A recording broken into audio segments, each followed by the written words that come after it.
everybody? Welcome to another episode of Purple Insider. Matthew Coller here, and wow, look where we are. The off season, it just goes by in an eye blink, right? It feels like it takes absolutely forever to get to the NFL draft, and we have all our draft sims and all of our mocks and all of our debates and all of our conversations, and then it goes on for a couple days, and then we look around and go, wait a minute, the Minnesota Vikings have a roster now. Look at that. We made it all the way through free agency, all the way through the draft. And so now we have some time to have some really fun conversations about what this team is, what they're going to be. There will be a schedule release at some point. I don't really understand why, but the NFL likes to wait until the day or two before to say, surprise, there's a schedule release, even though we basically know when it's going to be coming out. But trust me, we're going to have a lot of fun with that. But I think what this time of year is for a lot of fun questions to be asked by you guys and commentary and back and forths.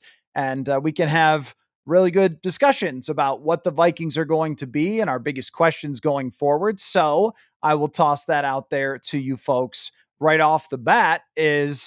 It's open season. Anything that's on your mind, questions, comments, thoughts about the offseason, what's still to go, what's coming up, the season, comparing with other teams, questions that you have, anything is out there on the table for you. And we can really look back now and say, is it May 14th? Is that when it's going to be released? Do we actually have that date? Because I hadn't seen that there was an actual date for the schedule to be released. It seems like they always just say the week that it's coming, hey guys, there's a schedule now, but maybe we figured it out when it's going to be by now. But one way or the other, that's our next little landmark. We've also got a rookie mini camp that's coming up, and then OTAs and mini camp, which usually tell us a good amount, but they don't tell us anywhere near what's going to happen in training camp. So get those questions in the comment section, and we can start a dialogue here about the Minnesota Vikings on this evening. And I've got some playoffs going on over on this TV. I'm sure some of you are watching the Wild. Oh, did they say on what NFL Network during the draft that that's when it's going to be? Because I just remember in years past that they hadn't announced it until the week that it was going to happen. And I just wondered, what's the secret? What do you think? What are we trying to pull here, I guess, with waiting until the last minute? But okay, if it's May 14th, then that's fantastic. And we've got a couple of weeks before that.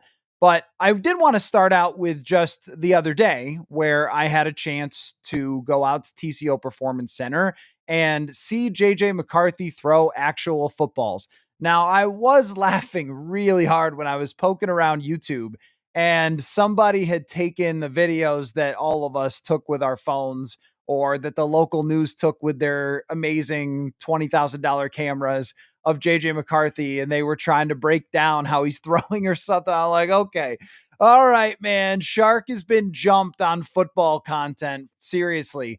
That wasn't anywhere near as bad as what happened with Justin Fields, where a bunch of nutcases took a video that the team made, and then they were trying to say, well, Justin Fields looks like he's really adjusted his throwing motion and he's going to be a better version than he's ever been. I'm like, this world has gotten nuts when it comes to this stuff.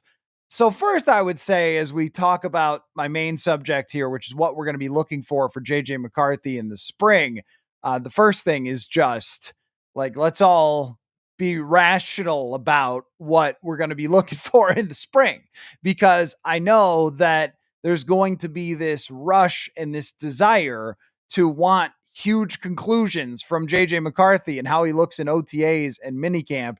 And I can say that minicamp is a little more intense than OTAs, that there's more 11 on 11. And that's usually the last thing that happens before the break and is in June. And we'll have more takeaways from how he looks then. But there have been years past where they just cancel a day of minicamp. Like, all right, everything looks great. Let's move on. I mean, it's not the most serious thing in the entire world.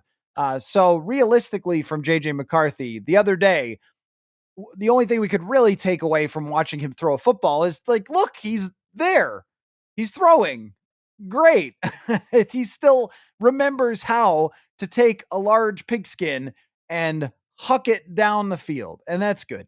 And I thought it was interesting that, when there was a route that was coming toward us on the sideline, that McCarthy tuned it up a little bit, just kind of a reminder to everybody standing over there. Yeah, put this one on film. I don't know if he did that on purpose or just because it was Jordan Addison.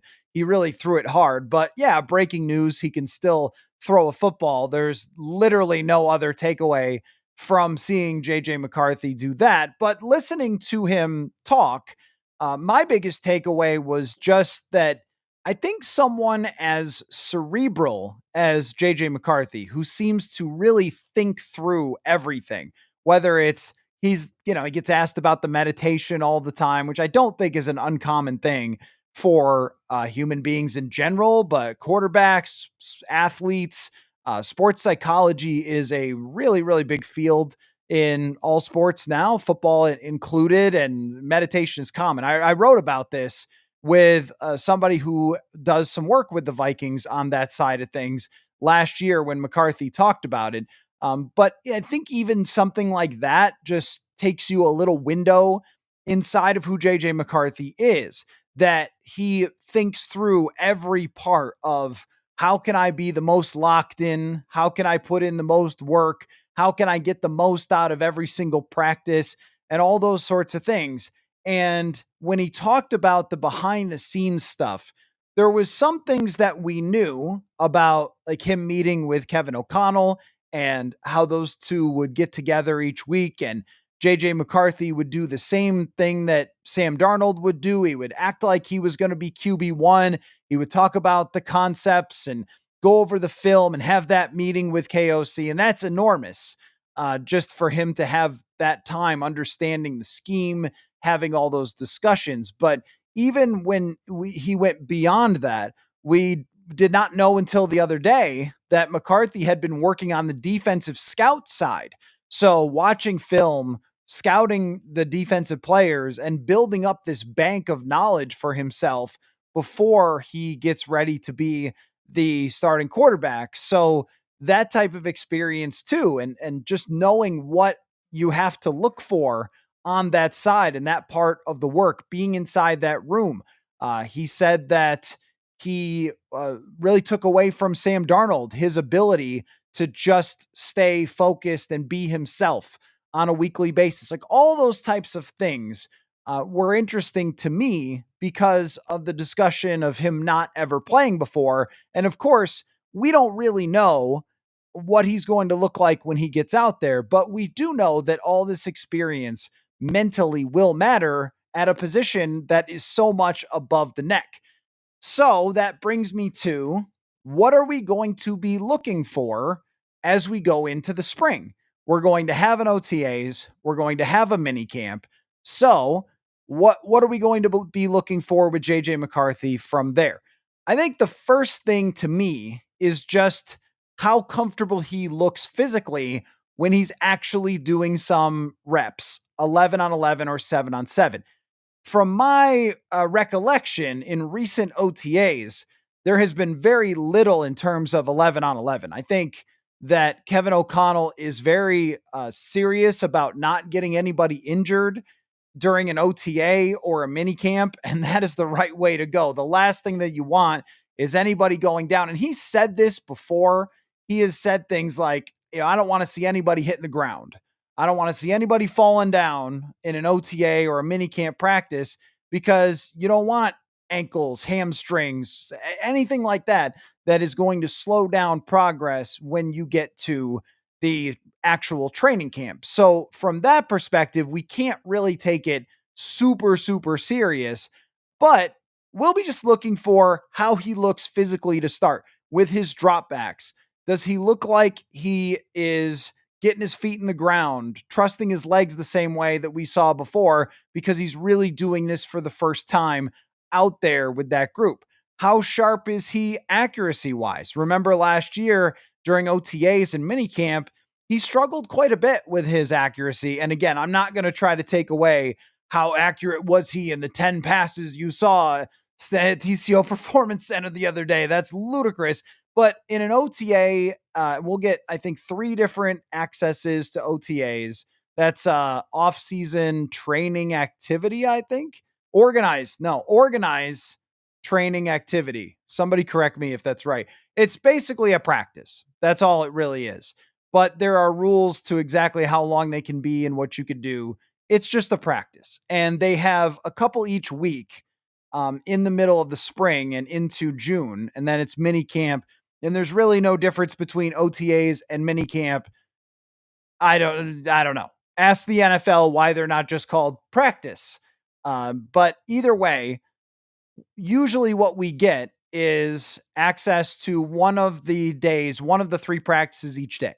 So we just get a little snapshot of what they're doing. And I imagine that they do the least amount when we're there. It's not like they don't know that we're there, but we get to see a lot of the 7-on-7 stuff. And last year, McCarthy was struggling a lot during OTAs and minicamp with his accuracy. And he was getting a little bit better and a little bit better. And it wasn't until he got to training camp where he really seemed to lock in because he put in all that work in between and understood the offense a lot more and the steps and everything that went into a lot of the routes, started to build chemistry with his wide receivers. But in this case, does he pick up where he left off, or does it feel like it was last year? Does it feel like he's still trying to get his feet underneath him and still get that accuracy and that control back? The other thing that will be really something to watch is this will be the first time we see him with Justin Jefferson and Jordan Addison if Justin Jefferson decides to attend. That we don't know because OTAs, I guess that's the difference between OTAs and minicamp, is that OTAs are not mandatory, where mandatory minicamp has it in the name. That you could be fined for not coming to minicamp. I would assume that Justin Jefferson is going to be at OTAs. Last year, he wasn't, just because of the contract. And the last thing you'd ever want to do is practice and potentially put yourself at risk days before you're about to sign a $35 million per year deal. And so he got that done in minicamp and he was out there. But JJ McCarthy basically did not throw to Justin Jefferson all of last year. So now he's going to have an opportunity to start doing that right from the very beginning, right from the spring, and to see how those guys get their chemistry going will be interesting. And then there's just a general feel of somebody's control of the offense. Like, does he look like he is locked into what the assignments are supposed to be? And if the accuracy is not perfect, well, that's not that big of a deal as long as he can look like he's in command, as he was starting to do last year at the end of training camp. But what's most interesting about JJ McCarthy is that he's taking over as the starting quarterback of a franchise that is really looking to compete for a Super Bowl. And if you listen to Brian O'Neill and Jonathan Grenard the other day, this was one of my big takeaways from those two talking with us, was these guys, they feel it. Like when you win 14 games and also are in your prime, or even in Brian O'Neill's case, he might view it as getting toward his late prime, which, that's just the reality that, tackles will play longer than a lot of other positions in the NFL. But when you have a 14-win season and such a letdown, there is a sense of urgency. And that's why Jonathan Grenard and his tweet, more is required, is becoming the mantra of the team.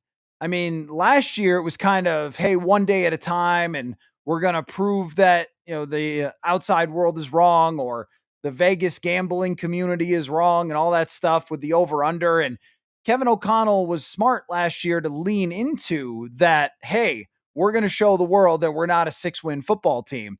Well, you can't do that anymore. Now you are at the point where you're saying, how do you get from a 14-win team over the top? And yet you've got this really interesting dynamic of a quarterback that nobody's seen actually play a football game. So every single time we see him get on the field, it will be in some ways a referendum on that decision, even though that's silly. And I know that we shouldn't overreact to anything, but every single time we see him, it's going to be, does he look like he's ready to lead a team that thinks that it should be winning the division, competing for the Super Bowl, That's where everybody's mindset is with this team. They've got the coach of the year. They've got all pros and pro bowlers, and Harrison Smith came back to try to compete for a Super Bowl. And all of that is going to be on the shoulders really of JJ McCarthy. And I know Josh Metellus said, hey, you don't have to be Mahomes, but also Mahomes is in the Super Bowl all the time. Jalen Hurts didn't have to be Mahomes last year with his team, and Brock Purdy might not have had to have been before. But even then, those two, in terms of the value from the quarterback position, I mean, how valuable was Jalen Hurts to them, especially in the playoffs? And then Brock Purdy the year before almost won the MVP in order to get to the Super Bowl. Like, if they're going to win, JJ McCarthy has to be somewhere between very good and great. And that starts in OTAs, and the confidence that that's going to happen starts in OTAs. So there's going to be the physical perspective, the overall feel of it, the chemistry with his top wide receivers, TJ Hawkinson included, and then just how he looks accuracy wise. That will be kind of the biggest things we start to take away.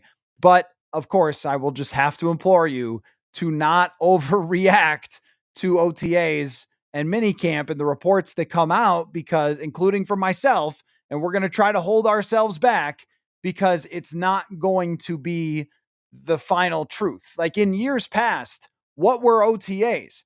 I mean, we would go out and stand on the hill at TCO and crack jokes to each other for 2 hours, waiting to kind of have a conversation with Kirk Cousins or whoever was going to the podium after. But I don't remember really taking copious notes because they're just running around out there in shorts and not really having like a real intense practice or anything like it would be a training camp. But now I just think it's a sign of the times, the sign of the expectations and the anticipation for JJ McCarthy, that I'm now talking about this subject of like, what are we going to be looking for from JJ McCarthy when it comes to just offseason practices. So that's kind of how I'm looking at it right now after we spoke to JJ McCarthy. It seems that his confidence is sky high in himself. And I think you won't find too many other situations where there's going to be as much support. See, we always think of this as a roster thing of like, hey, he's got his line, he's got his running backs, he's got his, his wide receivers, and that's going to matter the most, naturally, talent around your quarterback. But I also think that the support beyond that of, Jonathan Grenard saying we got 10 toes behind him, and or whatever it was, whatever the saying is. And, Josh Metellus kind of saying he can lean on us. You don't have to be the last guy to say a word to the locker room every time. There's a lot of us here that are taking leadership roles, and you don't have to be that guy that just runs the franchise from day one. It's a very rare type of locker room already with the veteran players that they have, the leadership that they have, the coach that they have, the quarterback coach that they have, the wide receivers coach that they have. Like, there is a lot that they have to work with there around JJ McCarthy. So he can be that confident, I think, and not feel like the weight of the world is on his shoulders. So let's get to some of your questions and comments. But it was, if you missed that episode with myself and Dane talking about JJ McCarthy's first comments after you're done here, make sure you check that out. So Son of a Beavers, nice to see you, says, lots of good veterans still out there. I wonder which one would make the most sense. When it comes to this time of year, the Vikings might sign somebody. Everybody wants them to sign somebody badly. Who else can we get? Who else can we get? There's still free agents. Can we get somebody? There's nothing more that we all love. And I'm not pointing the finger at you. I'm saying all of us love than looking at the free agent list being like, yeah, that guy, I remember that guy. I've seen him. He could help us. And everybody loves transactions. They love signings. They love trades. They love moves. We want moves. Give us some moves, Kwesi. It's been like 2 days since they've had a move. But if you're still on the free agent market now, it's kind of like when a guy drops to the 5th round, where you have to say there's probably a reason that certain players are still on the free agent market now.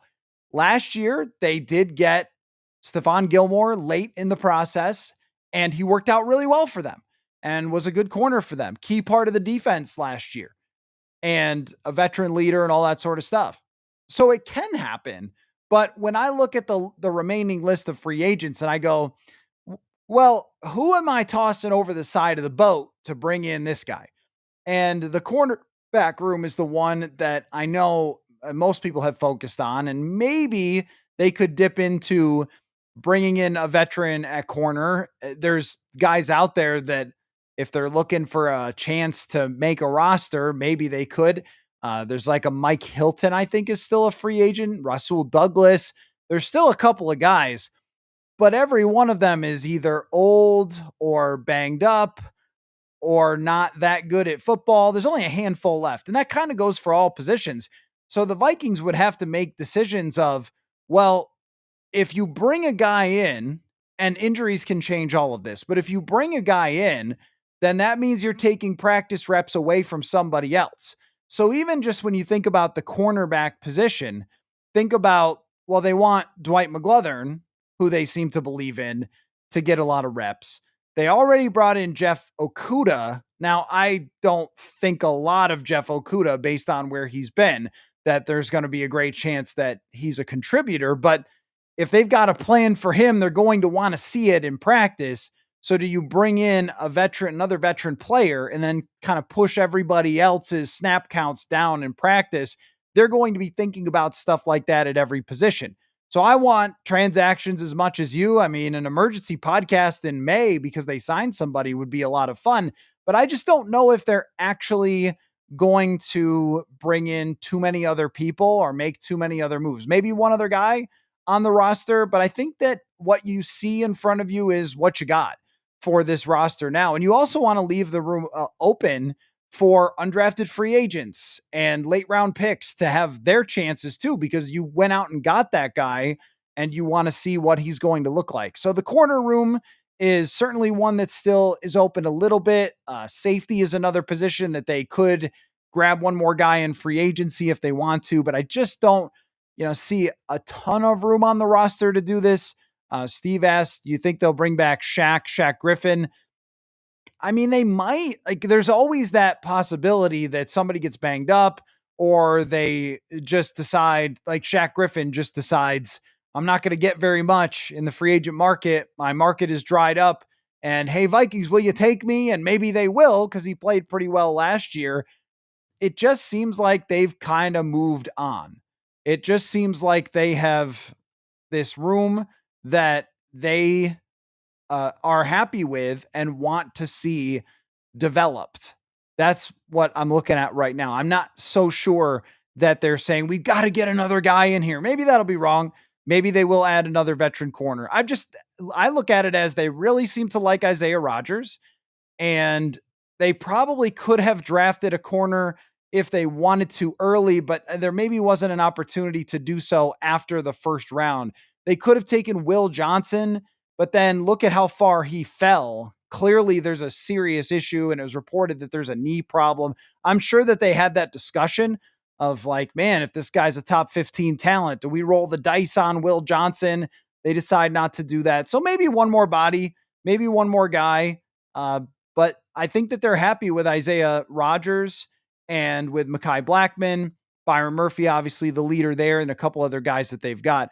So I don't think that's like desperation. Stephanie, good to see you. Do you have any thoughts on Tommy Hill? Can't hide my Cornhusker love. I do not know anything about Tommy Hill, so you're going to have to tell me about thoughts that I should have about Tommy Hill, because I'm going to tell you the truth. I don't know anything about him. I did see enough Cornhusker games this year to know some of their players, the quarterback who looks like Patrick Mahomes. But, when it comes to the undrafted free agent guys, I mean, to me, that's all just like, we'll see, right? We'll see. So let me look up what he did last year, Tommy Hill. You never know when a guy is going to make it, by the way. I mean, it does happen. So it looks to me like he's got some really good numbers over the last couple of years. 2023 had an 85.9 PFF grade. That's really good.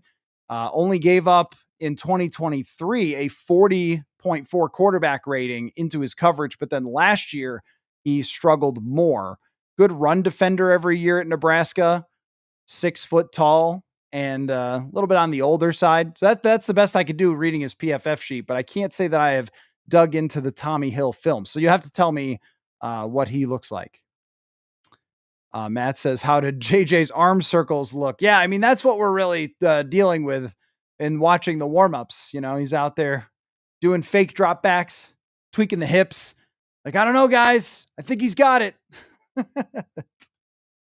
Leonardo says, how do you feel about the cornerback room? It looks like we lack a shutdown number one corner. Well, I just don't think that the shutdown number one corner is really a thing in this defense. Now, look, if they had Patrick Surtain, they would have a different defense and they would figure out how to use that type of player.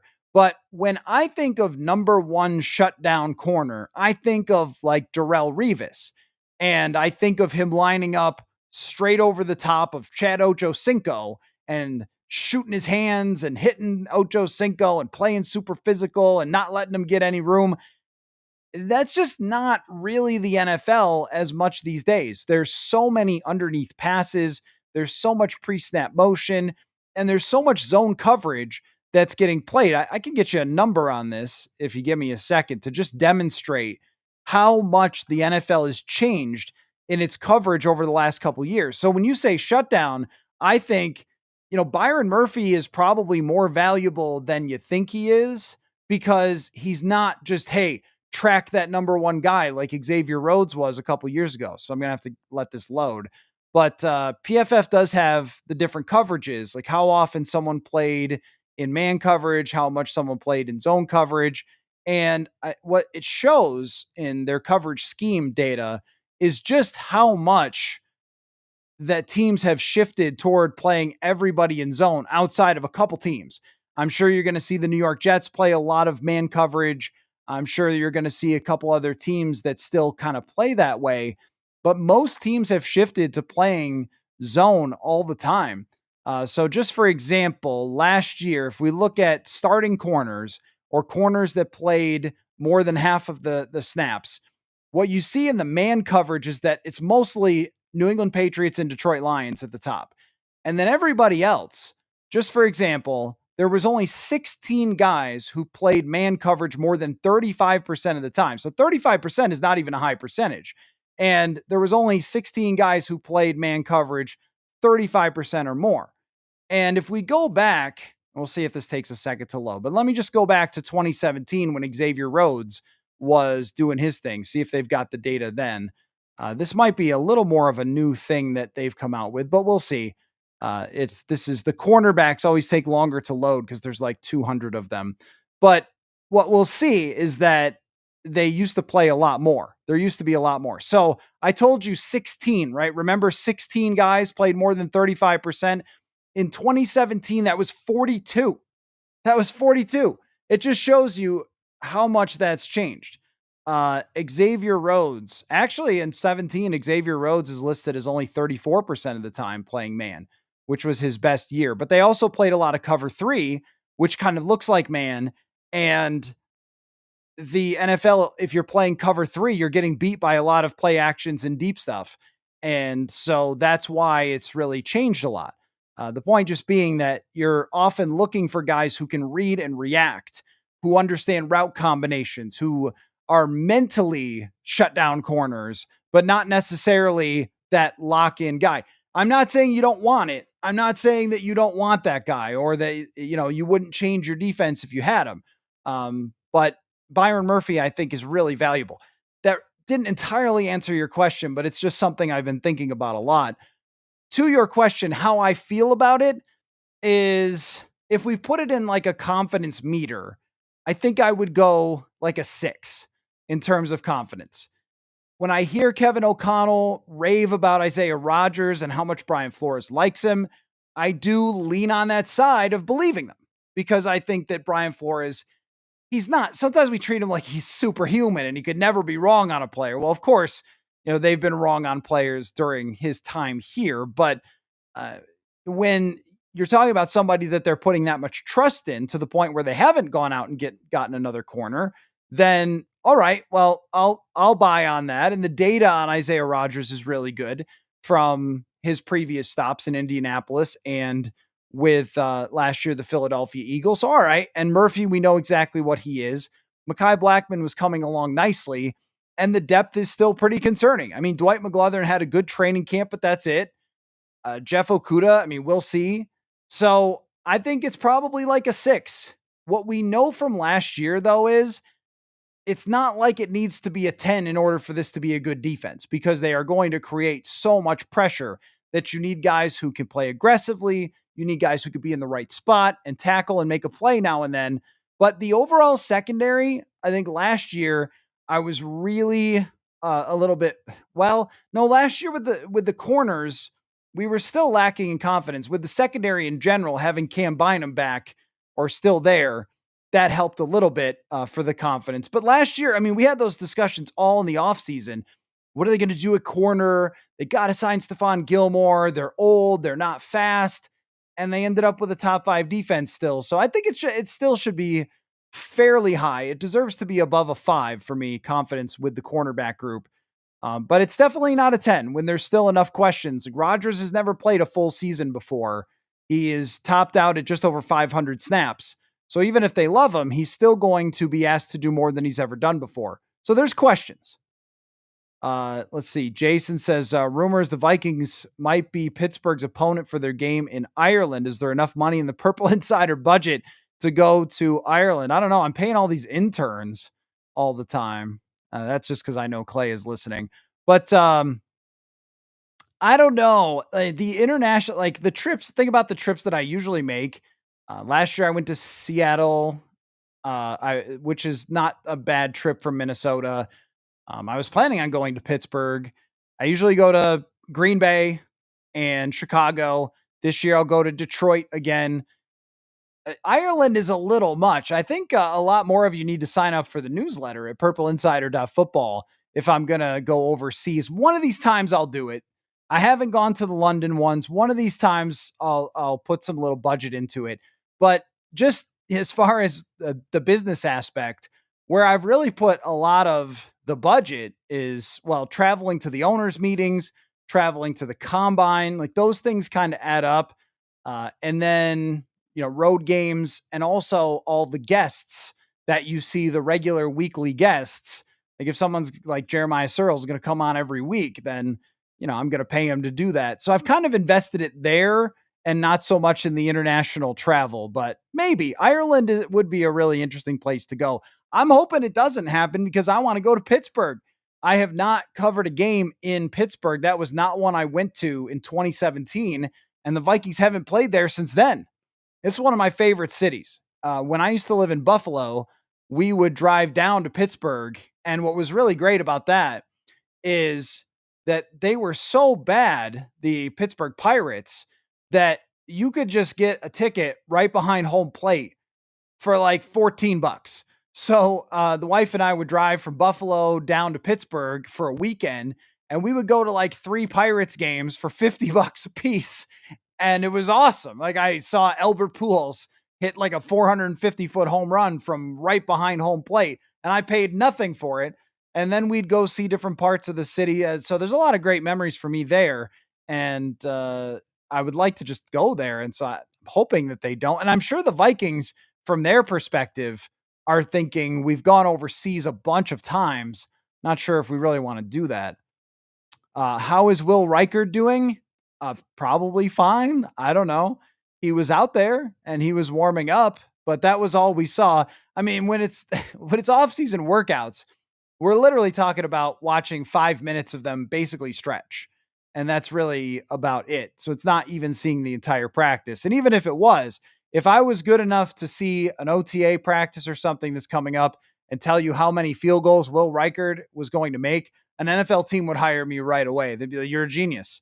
But he was out there. I'm sure he's fine. I mean, you do have to have some concern over Will Reichard from the standpoint of his health, because he did get hurt last year. And it seemed that he maybe didn't inform the team that he was hurt and then went into the game and missed a couple of field goals. Yeah, I mean, that definitely threw me off a little bit with him because you have to do that. You have to let the team know if you're the kicker. If you're a defensive tackle, maybe you just grind through it. But if you're the kicker and you got a leg problem, you got to let them know. But I still think the expectations are super high for Will Reichard. And just historically, it's always taken some time with kickers. So the fact that he could have a good season last year overall, I think bodes very well for his future, as long as he could stay healthy. Viking Jerome says, any word on Kwesi's contract? There has not been any word on Kwesi's contract as of yet. It's been 4 days since the draft, so I guess we will wait and see on that. I kind of go back through this journey of the discussion about Kwesi's contract where it was like maybe the combine where I said, well, if, we get to the combine and he doesn't have a contract, I will raise the eyebrow. And then, you could see it under the hat. The eyebrow was raised. I was like, okay, this is interesting, I guess, and worth paying attention to that he doesn't have the contract yet. And then after that, I mean, there's so much in free agency mode and draft mode. That's where I totally understand. All right, they're in free agency mode. They're doing all these phone calls and getting guys in and signing them to contracts and negotiating and formulating plans. And then they go right into draft mode and it's pedal to the metal. And I know they only got 5 picks, but still, you're talking about draft meetings every single day. And it's a pretty intense process. You're meeting with guys, you're having guys in, and there really isn't a whole heck of a lot of time to be negotiating a contract there. But now we are in the offseason, and it's something to pay attention to. I don't know when this could happen. All I know is that the last information we heard about it was Mark Wilf saying he wants it to happen. He wants this leadership to continue. They just built a team that has one of the 5 best rosters, 6 best rosters in the NFL. And that's not even just me throwing it out there. Even just, I wrote about the other day, Mike Clay of ESPN, who I'll try to get on the show at some point here. He's been on the show a handful of times. Great guy. Just looking at his positional rankings, if you took out the quarterback position, I believe there were 3 other teams ranked higher on offense and 4 other teams ranked higher on defense. I mean, you're arguably, if you take out the quarterback, we're talking about a top 5 offense and defense in terms of raw talent. That's the roster this general manager has built. I don't think you really want to make too many changes there. I think you want to make sure that he's locked in, but there's also time. We've got May, June, July, but if we do get to training camp, I think it goes beyond an eyebrow raise. So I've left the eyebrow up. That's where we're at right now. One eyebrow raised. If we get to training camp and there's no contract for the general manager, then it's way more baffling than just an eyebrow raised. Then it's, what is going on here? What is happening with this leadership of this team? If you have, he would be officially lame duck status. In fact, I think Ben Gessling reported that his contract officially started at the draft or something like that. I'd have to remember the details or ask Ben, but it was something like that. Like it runs through next year's draft, and that's when it's officially up. So that means we're in lame duck status right now, but nothing's really happening. So if we get to the beginning of the season and it's lame duck status for the GM, then it's weird. Then it's okay. What the heck is going on here with this team and its leadership? But I still expect this to get done because of how confidently Mark Wilf talked about wanting to get it done. And even when Kwesi discussed it the last time, he said, look, it's kind of like building a house where you get 90% of the foundation done and then the 10% is the hardest at the end. That made me think, well, they must be at least on the other side of the field on this thing and maybe getting it done. But so I'm going on the assumption as of right now that it's going to get done. And I just don't know why you'd want to change a thing about where this is at. They have done a tremendous job. I mean, when we go back to where this team was when they took over and how far away they looked from competing, And now to be talking about top 5 on each side of the ball. Look how many teams are floundering. Look how many teams are struggling to get anything accomplished on both sides of the ball. And you have a team that's become a premier organization. Did free agents want to sign here in the last year of Mike Zimmer? Are you serious? Of course they didn't. And it wasn't just cap related. I mean, the culture was horrendous. They have the nice facilities and everything, but now they get their free agent wish list and everybody signs because they want to be here because of this leadership. I don't know. So we'll wait and see. I've been willing to be patient on these things in the past, and it's paid off when we talked about Justin Jefferson and his contract. And I think all last year around this time, I was saying, just wait. Mark Wolf said this is going to happen. It's going to happen. And then it did. And so I'm going along the same assumption as of right now. Go Wolves, heck of a day for you, says Sam Howell is a great backup plan. He's like Jameis on steroids, 40 touchdowns, 40 interceptions. I think he's a good backup plan for a competition. I'm going to toss it out there. I'll throw it out there. Put this in the back of your mind on May 1st. I think it's going to be a real competition. I think it is a real backup quarterback competition between Sam Howell and Brett Rippon. They seem to like Brett Rippon. KOC seems to like Brett Rippon. Now, he's played before. They both don't have stellar, impressive records. I think Brett Rippon may have won 2 of his 4 starts. None of them was wildly impressive, but Rippon is actually older, more experienced in that way, has been around the NFL longer than Sam Howell. Sam Howell's personality has to fit in the right way. If it doesn't, then it might be somebody else. They could also still add another person to the quarterback mix. I think with Sam Howell's history, he had about as horrible of a situation as you're ever going to find. I mean, it was Sam Darnold level Carolina stuff in Washington. Everybody found out exactly why Eric Bieniemy never got head coaching jobs, because he did not know what he was doing outside of KC. But also they had a terrible offensive line. They couldn't run the ball. They threw every play. They didn't have good wide receivers. Their head coach just wasn't the same as he used to be, Ron Rivera. So Sam Howell, the year that he started, it was a joke. And he threw a bunch of picks and took a bunch of sacks. And that's kind of how it goes for a first-time starter. So I see the potential in Sam Howell, and I will play that game of saying I liked him coming out in the draft. I'll be that guy. Like, I liked Sam Howell. I was a kind of a Sam Howell is QB1 guy back then, and he went in the 5th round. I went, whoops. See, this is the difference between me and Mel Kiper. When I thought Sam Howell was the best quarterback in that draft and he was a 5th rounder, I went, guess not. Didn't scream like a lunatic, but I didn't scream that I was right. I was like, I guess I was wrong. But he's still in the league and he's still here. I just don't think that his history is enough to say this is not Daniel Jones. It's not like he's won a playoff game or something like that. And it's not like he was a former 1st rounder. His history is not enough for me to say he's locked in. I think that's a real competition between Sam Howell and Brett Rippon. And I wouldn't be terribly shocked if Brett Rippon won the job or if they brought in somebody else. Just wouldn't be surprised. Wade says Kwesi adofo-mensah wins UDFA in free agency and needs to prove he can win the draft. KOC wins preseason and regular season and needs to prove he can win in the postseason. Well, look, I mean, they had 14 wins last year and have built a top 5 roster. I don't know if he needs to prove he can win the draft at this moment, because it's not that they just win free agency. It's that they annihilate free agency. It's that the last 2 years, no team has come anywhere close to adding as much talent through free agency as the Minnesota Vikings. There's no team that is remotely in the ballpark of bringing in a Grenard, Van Ginkel, who we didn't actually talk about that extension. Maybe I should do that next. I'll do that next. That just kind of got away from me because we were talking to McCarthy out there, and then we saw Drew Rosenhaus walking around, and he represents Van Ginkel and Metellus. So we weren't sure which one of those guys it was going to apply to. Maybe it still should Metellus at some point. Maybe they were working on that also.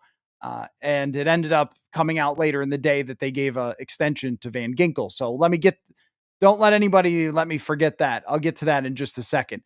But as far as like Kwesi adofo-mensah, I mean, they had 5 draft picks, so I don't know how this year is going to prove that he can win the draft. they have added, I've said this many times that I do not care where players come from. I just care they're good.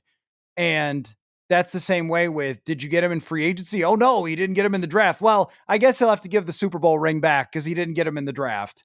I mean, that, can you imagine how snarky I'm going to be about that if they actually win something? I mean, just this whole thing about the obsession over the draft when they've brought in some talent in the draft and haven't had a lot of picks. I think we're up to 28 draft picks, which is basically 2 years of Rick Spielman. We're still trying to judge whether he can do it or not. I mean, this draft, every one of those drafts has their context. This draft, it's sort of one of those things like unless you draft at the very top and, then if you botch it, that means you're really in trouble. But a lot of these things are, you're not going to hit on all of these draft picks. Can you get some impact players? But most of the impact players have to already be there when you're drafting 24th kind of every year. And when we talk about this drafting, Jordan Addison is just not a part of the discussion, which is weird to me because that's a really highly talented 1,000-yard wide receiver that they've gotten that is a major part of their future success with JJ McCarthy over these next couple years. And then we'll see. That's kind of a big deal. It's not like they've brought in nobody. It's that first draft went really, really badly. And Dallas Turner, we're not even close to having an answer on Dallas Turner. You think about the guys through the years who have developed after a year or two. I mean, Trey Waynes took a couple years. Xavier Rhodes took a couple years. And when you're not drafting someone first overall, it normally takes a little bit of time. So it's like, oh, he can't draft. Like, oh, okay, well, he's barely drafted anyone. So anyway, I'll just, you don't need that rant today. They have a top 5 roster. That's the goal. We just obsess over the draft so much that if you mess up a pick, it's worse than anything else. On the Andrew Van Ginkel thing, I think that Van Ginkel was probably someone they wanted to roll the dice on a little bit when he got here. There was a concern over a foot injury, and they just wanted to see, can he fit as a pretty solid player for them. I don't think even the Vikings or Brian Flores anticipated what Van Ginkel was going to be for them, which was just a straight up superstar last year. Second team All-Pro, absolutely fantastic. I mean, you couldn't have asked for anything more for Andrew Van Ginkel. And I think that him last year proving that there was another gear to him made it where you have to give him an extension. You have to keep him around through the rest of his prime. Now, 1 year is a shorter commitment because we are talking about somebody that's going into their 30s. But this also allows you to have this rock solid outside linebacker group. And then Dallas Turner is going to fit in as more of a rotation guy. And I think what we're going to see is Van Ginkel or Grenard come off the field a little bit this year, unlike last year where they really didn't. They were on the field every single play. But now you can have Dallas Turner fitting in more in those spots than he was last year. But when someone plays that well, you have no other choice. Like, you've got to make sure that they're rewarded for that and that they're sticking around with you. And when Kwesi adofo-mensah talks about thinking in 2-year windows, like, okay, you don't want Van Ginkel to play again at an all-pro level or a Pro Bowl level and then be talking about having to sign him in free agency for $30+ million. Like, they've done a lot of these early to get money in the guy's pocket. So he's happy, but also it's a good bet. Like, baseball does this with guys before they hit their arbitration. I don't know baseball rules, so don't quiz me on it, but you'll see guys sign early so they get the money in their pocket while they're still on their rookie deal, and the team gets a nice deal and doesn't have to spend as much. That's what this is. Like, Andrew Van Ginkel, you earned this, buddy. You outperformed your contract. You deserve way more. But also, if you get 10 sacks again and a couple of interceptions and you play like you did, he'd, on the free agent market, be worth more than $23 million, which is the extension they gave him. So there you go. That's a long answer to one question. Sorry about that. 6-Shooter Nation Gaming says Emmanuel Mosley, CJ Henderson, Fabian Morrow, Rasul Douglas. Those guys are all bad, honestly. That's what I'm talking about with everybody loves the late free agent signing because we kind of get bored. We go, Man, I'm getting itchy. I need an acquisition. Haven't had one in a while. Those guys are just not good players. Fabian Morrow could kind of barely play last year. Russell Douglas was not good for Buffalo. Emmanuel Mosley and CJ Henderson are huge busts. Those guys are not good. Let me get to back to the questions in just a second, but a reminder that this show does have sponsors. So, got to tell you about something that I have been trying to stop going to fast food restaurants all the time. You guys know I love my fast food restaurants, but I've cut down now that I have Tempo Meals. Tempo Meals is a delivery service that allows you to get chef crafted meals from a dietitian approved menu right to your door. They have perfectly portioned lunches and dinners that take the guesswork out of eating. You know, the wife and I always debate, where are we going to eat tonight? What are we going to do? But Tempo makes that so much easier because you can heat these things up in the microwave in just a couple of minutes. So the other day, got a box with Korean beef quesadilla, Tuscan butter shrimp and barbecue chicken. And like that's my kind of stuff, but there are so many different options for you if you're on the vegetarian side or vegan, lots of different options. So those are just my choices, but man, it just took a couple of minutes of scrolling and searching, and that's what I came up with. So Tempo offering my listeners 60% off of your first box if you go to tempomeals.com/purple insider. That's tempomeals.com/purple insider for 60% off your first box. Okay. Sorry I missed when the schedule was coming out. I did not realize that they had spilled the beans on that. Let's see. Red 854 Lava Fires. That's a new one. Welcome. Welcome. My biggest concern is KOC's play calling because as much as Sam is to blame, I blame KOC for the play calling at the end of the year. Now, this is one I hear all the time. And look, here's my thing with it. This goes back as old as time with football. And I like to watch old NFL films, old games, and all those things. It's one of the things that makes football wonderful is that we all have enough knowledge about the game that we can sit there in the press box, sit there at home, and we can play along at home. We do it with the front office stuff. And the oldest thing ever is questioning play calls. It's just what you're allowed to do. I mean, it really is part of the fun and what makes football great is we can always say when a play didn't work, why did you not call a different play? The Monday morning quarterbacking, all that stuff. The bottom line on Kevin O'Connell and the play calling is, yes, they got out schemed in the playoffs. No question about that. They got out coached. Sean McVay, the proof is in the pudding there, man. They didn't have counters. They seemed to have every answer to what the Vikings wanted to do offensively. There's no doubt about it. But we also need to probably, on play calling in general, pull ourselves back a little bit and take a look at what just happened last year. And even in 2022 as well. But last year, they took a quarterback who had been legitimately a bottom 5 quarterback since he was drafted. I remember looking this up, that out of all the quarterbacks who had played at least 30 starts since 2018, Sam Darnold was bottom 3 in quarterback rating, and they just won 14 games and got a top 10 performance.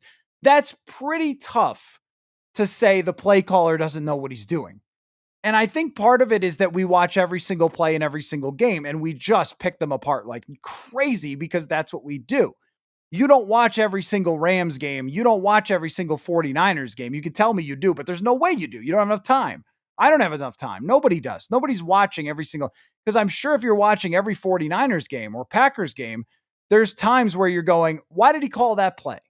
And I think there's very legitimate ways to pick apart some of the play calling. And then there's ones where if you just sort of throw out there play calling, it's like, because they lost the playoff game where the other team was better and had the answer that also beat Mahomes in the Super Bowl on the defensive line versus the offensive line.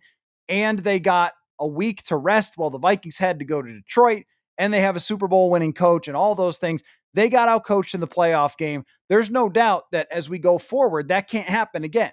They can't go 0 for 2 and get out coached in both playoff games. They can't go 0 for 3 the next time they're in the playoffs. But also, we're talking about a guy in Kevin O'Connell, who has been masterful at end of game play calling. And like, how about all the games that are one score where you need one more drive and they're getting that game winning drive out of their quarterback time and time again? How about the confidence of the quarterback in the play calls? How about the production that they've had in the passing game from quarterbacks that just aren't that great? Kirk Cousins is just not that great. And look at the production that they got out of him, a 13-win season. He had never come close to that before. And I know it was a lot of one-score games, but somebody's got to call those plays at the end of the game.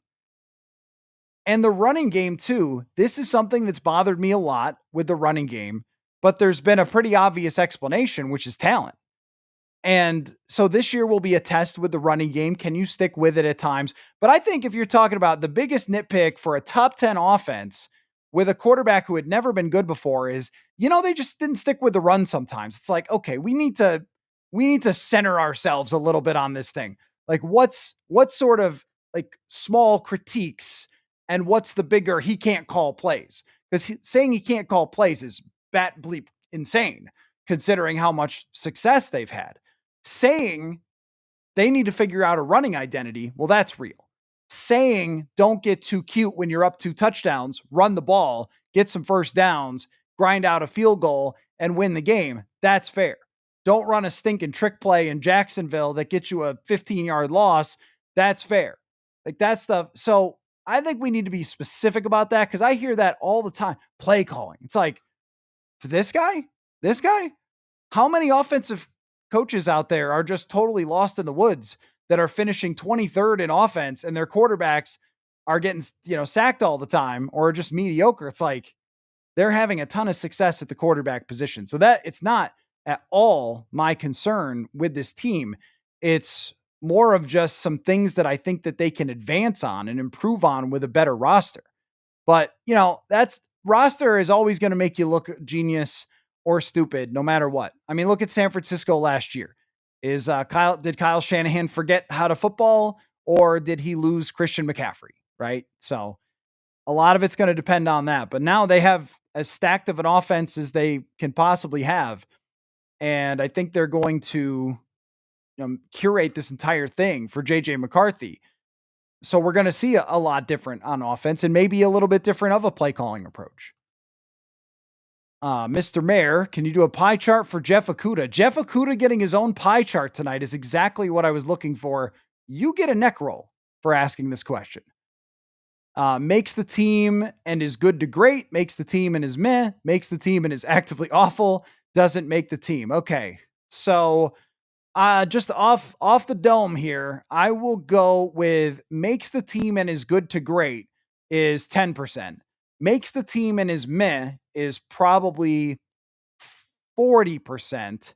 Makes the team and is actively awful is 25, and doesn't make the team is 25. It would be shocking if somebody went from barely being able to play in the NFL to somehow good to great. But would I be surprised if he was on the team and just a backup and played special teams and occasionally got in? No, that wouldn't surprise me. I think that's the most likely.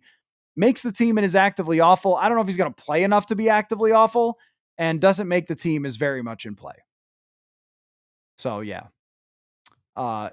Just going back to the Nebraska guy, Raiola. Yeah, he was okay. I liked watching him play, but he does the Mahomes thing where I just think like, be yourself, bro. Be yourself. So now this shows you how long I've taken to answer some questions, and I apologize for that. I'm just getting to your Tommy Hill information that he had, plantar fasciitis. That's what dropped him. Oh, that stinks. That's terrible. Has anybody ever had that? I had that in my foot because I like to run. Oh, it's not fun at all. You cannot play the same football with plantar fasciitis. It's one of those where you just think like, whatever, man, right? It's just the foot arch thing, but it's like being stabbed with knives in the arch of your foot every time you try to run. Dan says, most improved player next year. Most improved player. I could see it being one of the outside linebackers or D linemen. So Levi Drake Rodriguez comes to mind. Bo Richter. Bo Richter was one of those guys that I always keep an eye out for somebody who is undrafted. drafted or a late round pick, and then they do well in special teams. Because as much as we don't really talk about special teams ever, the coaches, they see it. If somebody could play on special teams, there's something there because it's so fast and it's so physical, and he was great at it.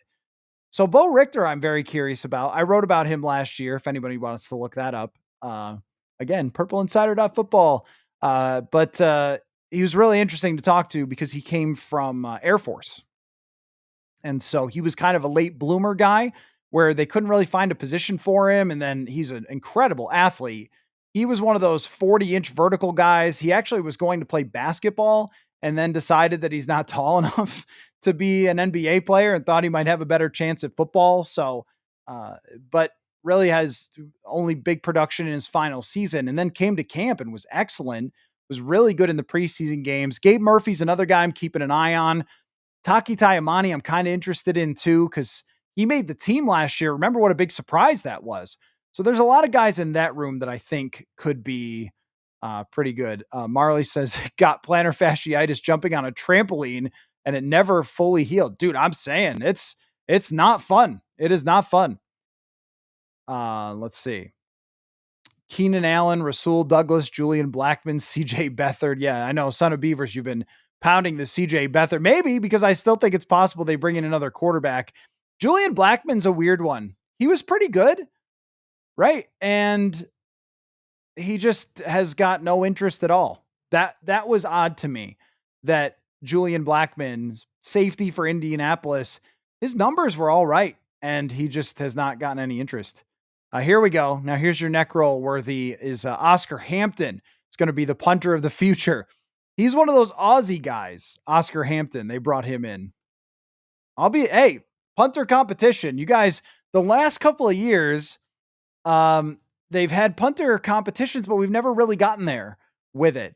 Where I think, Matt Daniels has told us like, yeah, it's going to be a punt off. And then it just didn't happen. And it just has been non-existent. And they keep going back to Ryan Wright. So maybe this year is the year, folks. This year is the year that we get the punter competition. Everyone, like the whole world, the whole outside world is going to be talking JJ McCarthy. But here, the people who really know, talking Oscar Hampton versus Ryan Wright. Jacob says, I don't want to put too much stock into it, but man, JJ can command a room. You should, because the way that I look at quarterback is that it's not just a position. It's a executive position. It's a leadership position, probably as much as coach is. And sometimes with some quarterbacks, it's been more important than who's coaching. You can't tell me that it mattered more who was coaching than Peyton Manning being the quarterback, or even Tom Brady. And maybe we'll get into Belichick in a little bit. But commanding a room's a big deal. Confidence is a big deal. One thing that I do notice about McCarthy, because I'm just a disclaimer here, every single little thing that happens with McCarthy, we're going to try to take something from it, because that's what we're doing here. This is the most exciting young player that's going to debut in Minnesota sports since who, right? Even when Anthony Edwards, he's become a megastar. He's amazing. I love watching him play basketball. But when Anthony Edwards got here, that franchise was so dead. I don't remember us being like, oh my gosh, Anthony Edwards plays his first game. It was sort of like, okay, who cares about this team, right? With JJ McCarthy taking over this circumstance. And so what you're talking about, the way he carries himself, the way people talk about his genuine nature, and also the way he walks around on that practice field, just a lot of joy in the way he walks around. And I think that people see that, the energy. He's one of those guys that has a magnetism to him that you just know when you see. So it does matter. It does matter when you're talking about how he commands a room. Yeah, I would say that definitely matters. Sean says, now if the upgrades at DT pay big dividends, what would more quarterback pressure from the interior, making the secondary look even stronger? Oh yeah, sure. Well, what I'm curious about there is schematically, if it changes anything schematically, because last year they're just having to do so many blitzes in the last 2 years, really. And the defensive tackles were kind of body movers. So what you would see on early downs is Harrison Phillips, Jerry Tillery, and Jonathan Bullard, what they would be doing is they would be taking offensive linemen and moving them in directions to create gaps for blitzers. It was kind of cool to watch. And once Harrison Phillips explained this to me, because I asked him about it, Harrison Phillips had this great PFF grade in the game. So I went up and asked him, like, hey, what do you know, like what happened to get this grade? And he said the hard thing about grading me for PFF is that sometimes I will move in a direction that the goal is not to go get the quarterback. The goal is to bring the center with me or bring the guard with me. So I'm jumping over here to get the guard to shift so we can run somebody by him. I'm like, that's football, man. That's cool. But now you're not doing that. Now Javon Hargrave and, well, Harrison Phillips will still do it, but Javon Hargrave and Jonathan Allen, they're just there to get after the passer. So on a lot of downs, I think you could just drop back Blake Cashman and we might see, I was thinking about this the other day. We might see Eric Wilson play kind of a lot because Ivan Pace is a little more of a blitzer and a run defender. So we might start to see Eric Wilson on later downs. I could see him being more of a coverage linebacker. He's that kind of guy because they're not necessarily going to be blitzing all the time like they were in the past. And that to me makes it easier on the secondary. I don't think it changes how they cover that much, but it definitely makes it easier. King Dickum says, how are the fans in Pittsburgh? Well, I need to wear Kevlar and leather. Hey, look, man, this is an equal opportunity podcast. All are welcome. If you want to wear leather to the game and whatever, I mean, you can do it. I'm not going to question you. You're still allowed here. You can ask any questions you want, even if you're a little on the different side. But as far as the Pittsburgh fans go, well, that statement is very true. All are welcome to talk football, but I know that's not what you meant. As far as the fans in Pittsburgh, it's not Philly. Two different sides of the state couldn't be more different. Pittsburgh fans they love their team. Obviously, they love their team, but they are not the violent types. It's not like it is in Philadelphia where they might throw batteries at you or something like that. Totally different vibe, totally different side of the state. It might as well be when I lived in New York, we talked about how New York City and where I lived, which was Western New York, are very, very different. Might as well be two different states. Same thing with Philadelphia area and Pittsburgh area. Pittsburgh is basically a Midwest city and Philadelphia is New York City, only tuned up and angrier. So very different. Somebody else is going to have to figure this one out. Which new Viking has the best nickname? I don't know. I don't know if we've got nicknames for everybody yet. Somebody's going to have to let me know that. Honey Barbecue Badger. We're going to have to figure that out. I'm not really sure. As far as new guys, I'll have to look up on Pro Football Reference if like Javon Hargrave. Oh, that's it. That's it. Javon Hargrave. Isn't he Gravedigger? Let's see. Let me see. I think they call him Gravedigger, right? Gravedigger. Yep. On Pro Football Reference. That's definitely it. Gravedigger is an amazing name for a defensive tackle. Six Shooter Nation Gaming. No one is talking about Gabriel Murphy. I think he's still got a shot. Where is Gabriel Murphy's position on the team in your thought process?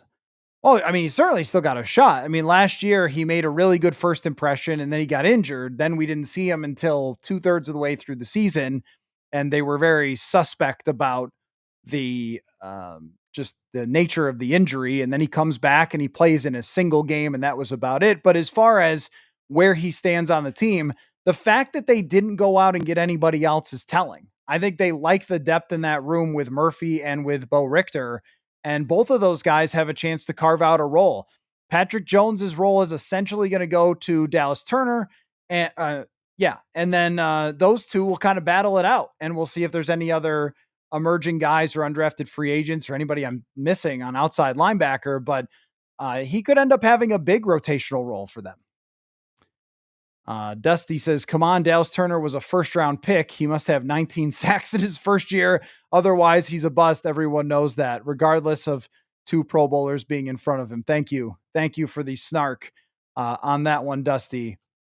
Yeah, I mean, the thing about Dallas Turner is that just in general, historically, it's the toughest position to produce at right away. And yeah, I mean, Myles Garrett did it, and we all know Jared Verse did, but Jared Verse is also my age. Like, Jared Verse is old, like 5 years older, 4 years older than Dallas Turner, whatever it is, 3 years, many years older than Dallas Turner. And we just have no patience for anybody ever developing. I try to, because I think that that's fair, but people who just come in and dominate, it doesn't happen a whole heck of a lot. I thought Dallas Turner showed the right attitude. I had a one-on-one conversation with Dallas toward the end of the year. I'm just going to, constantly promote the newsletter, but I wrote about it last year, and he and I talked about playing special teams. He had a one-on-one conversation with Brian Flores about his approach and all those things. And I came away very impressed with his attitude. And that's exactly what we heard from Jonathan Grenard and Josh Metellus the other day. I was very impressed with his approach, because a lot of times that first round pick, if it doesn't happen right away, it can be pretty jarring for somebody like that. I mean, they are star players, the best of the best. I mean, just, you're talking about these people who have been pumped up as dominant athletes since they were little kids. And then all of a sudden they get here and, oh yeah, there's stars ahead of me. I'm not going to be the first guy on the field. And Turner told Metellus that last year he got kind of chewed out about special teams. And he was like, man, I got to do my job. Like, this is real, that kind of thing. And I think that midway through the season, it really started to click for Dallas Turner. You saw it in the snap count, the production. Hell of a play in Seattle to get an interception, a big sack in Chicago. He had a great game against Indianapolis. Like, the game started to pick up. And I think that, of course, he's going to have to get bigger. And I think that he's going to have to understand that he can't just whip around everybody, or he can't throw tackles and things like that. I mean, there's a lot to learn for Dallas Turner, but it also takes time in the NFL. It wouldn't be great if it was easy. This is what I always think about the NFL. If it was easy to just show up and start, dominating, if all the hyped rookie quarterbacks just came in and threw for 50 touchdowns, well, it wouldn't be great. It's great because it's hard. So we'll see this year. I think we'll know a lot more by the end of this year. And if he gets 570 snaps and 6 sacks and some pressures and some pass breakups or interceptions or whatever, it'll be big progress, and we can start to see the writing on the wall. That's what you're really looking for from him. But we cannot discount how young he was coming into the league last year. Don and Bethany, one of you, says, what a great contrast we've had watching the Sanders circus and then hearing McCarthy speak. Thankful we have that leadership that understands building the culture. Well, I mean, JJ McCarthy, the main thing about him was everybody knows that he's got skill. He has a lot of physical skill to throw a football. And even just the other day, okay, man, that guy, he can let it loose, right?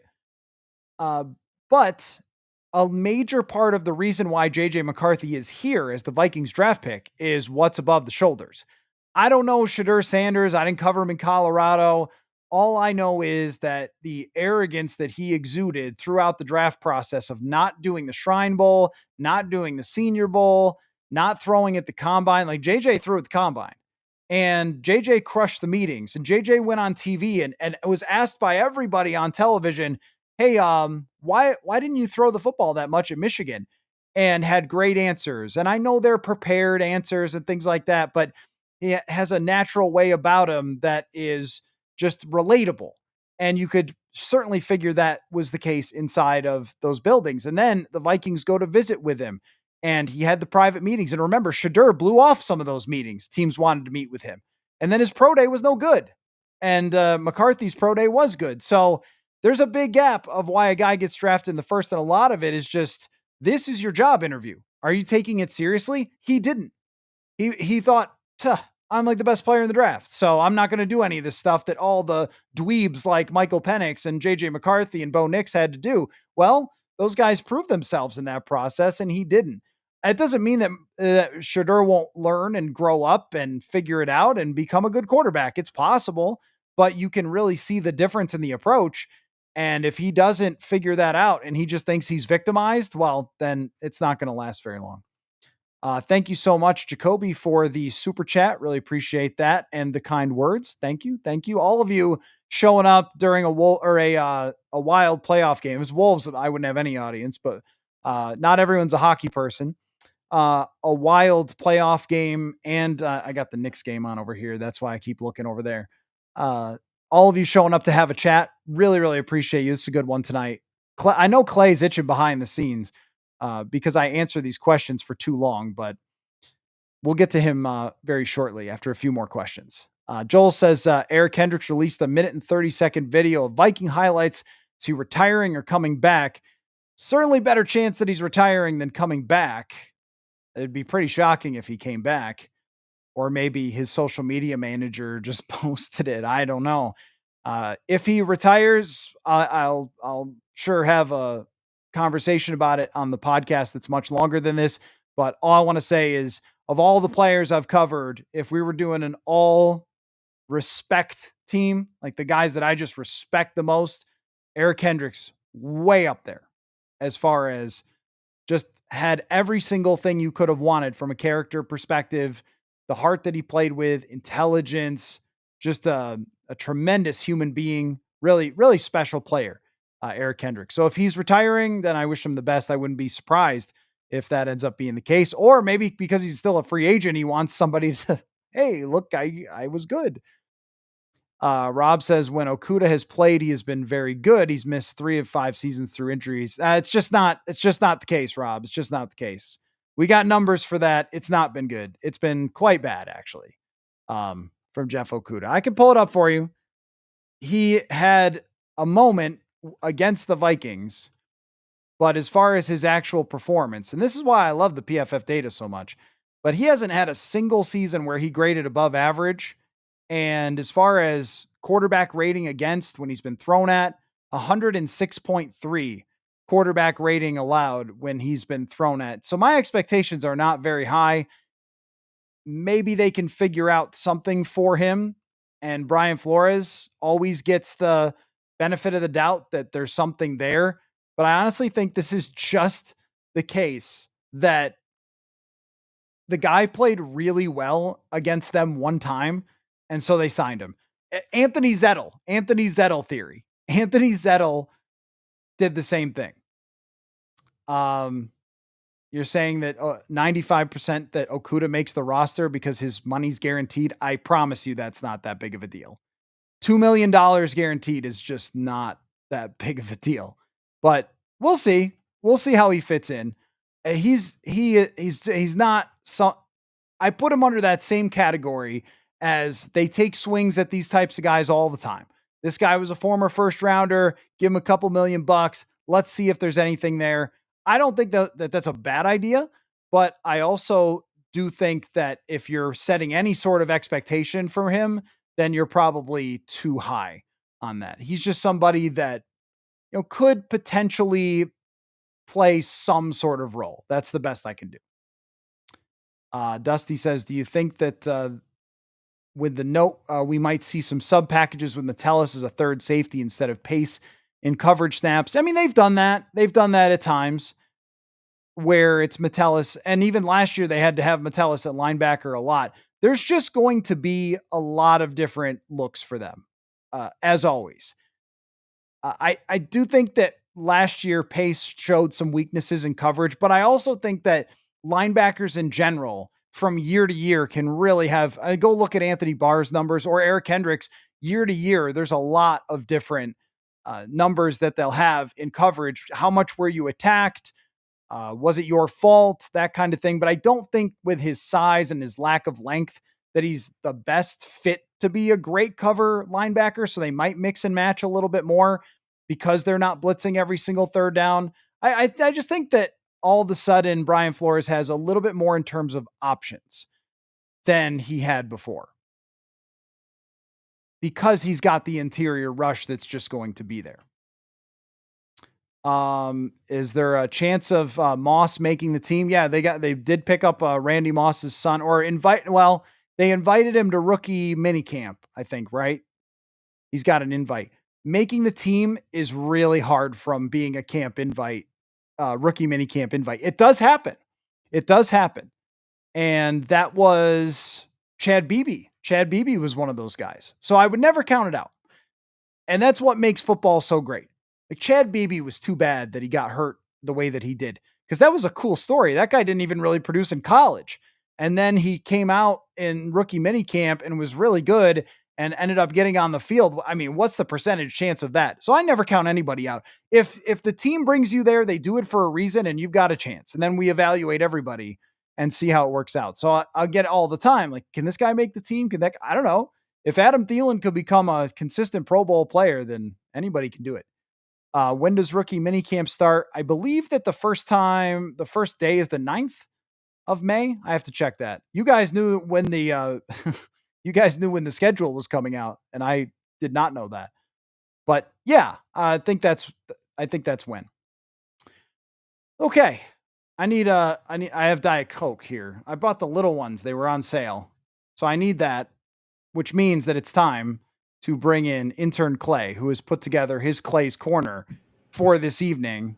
Clay, we've hopefully you've been able to watch Knicks and Pistons. What I've been able to see over my shoulder here is it's like a pretty good game. But other than that, how's it going? What's on your football-y mind this evening?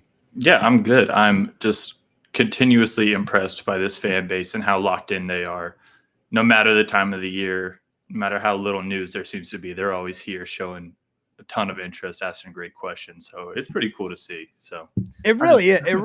It really is unbelievable, because normally, like, I'll get this question all the time from people that I know, like my friends and stuff, like, oh, well, it's got to be now you're done, right? Mm-hmm. Now, like, it's off season and you could take some time off. And I'm like, I don't know, man. There's still a lot of great conversation. As long as I'm showing up here on a Monday or Thursday night and we're having an hour and a half worth of questions that aren't even redundant, like different questions, different ideas, then I'm going to keep doing that, because I enjoy talking football with you all. So you're right. You're definitely right about that.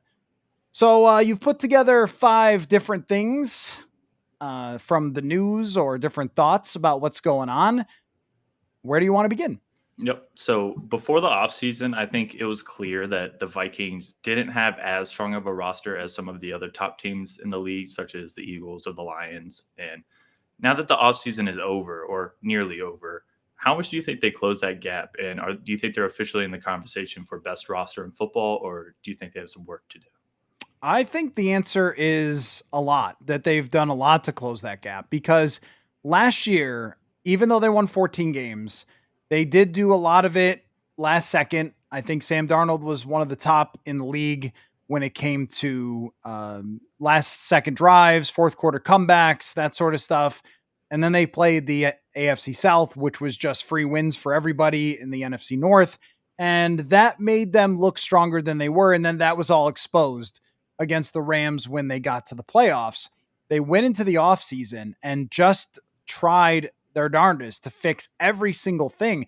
And when I think of roster strength just in general, I kind of think of it as roster weakness. Like, where are your biggest holes? Where do I think that you're in a lot of trouble? And you go through and you go, all right, so last year I would have said you need more in the backfield. Well, they get a guy who averaged 5 yards a carry. I would have said you definitely need a lot more on the interior of the offensive line. I mean, I probably defended Garrett Bradbury the last couple of years more than anybody else, but I think we all realized that his ability to pass protect against the best players was not good enough to win in the playoffs. And then the right and left guard, to have the fixes, a first round pick and the second most expensive guard, like, those are very serious investments. And we go over to the defensive side, where for years we've been talking about, well, they can't really get this interior pressure. And now they signed 2 of the guys who have produced the most interior pressure over the last 5 years. There's still things that are not elite. It's not elite at every position. That's hard to do when you have 32 NFL teams. But I think if you compare position by position, where are your biggest weaknesses? And we say, all right, well, maybe it's at the second safety spot, or maybe it's at the third corner spot.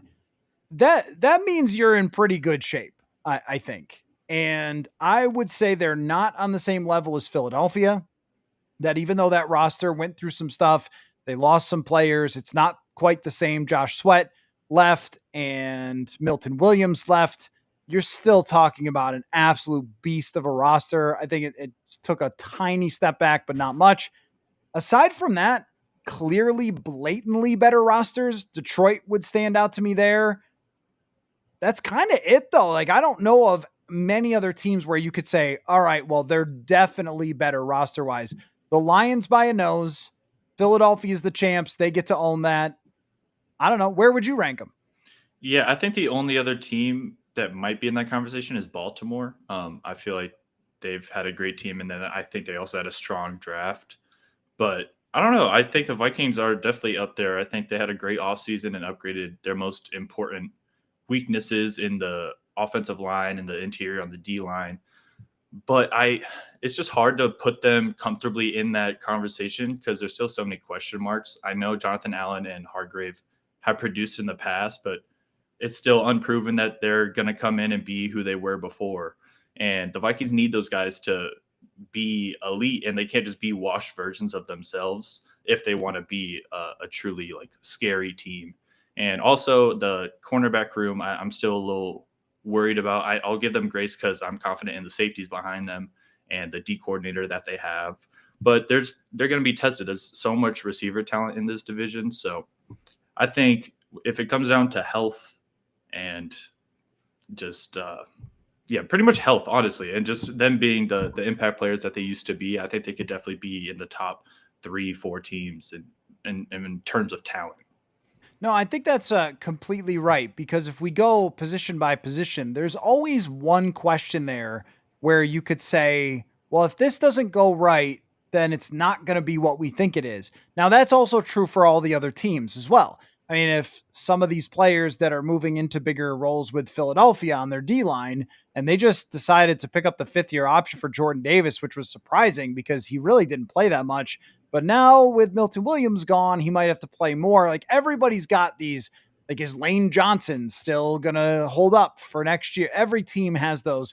I think the Vikings have a little more of those. It's on paper right now. I don't see a whole heck of a lot of weaknesses. But if Ryan Kelly plays 500 snaps, that's going to be a big hit for you.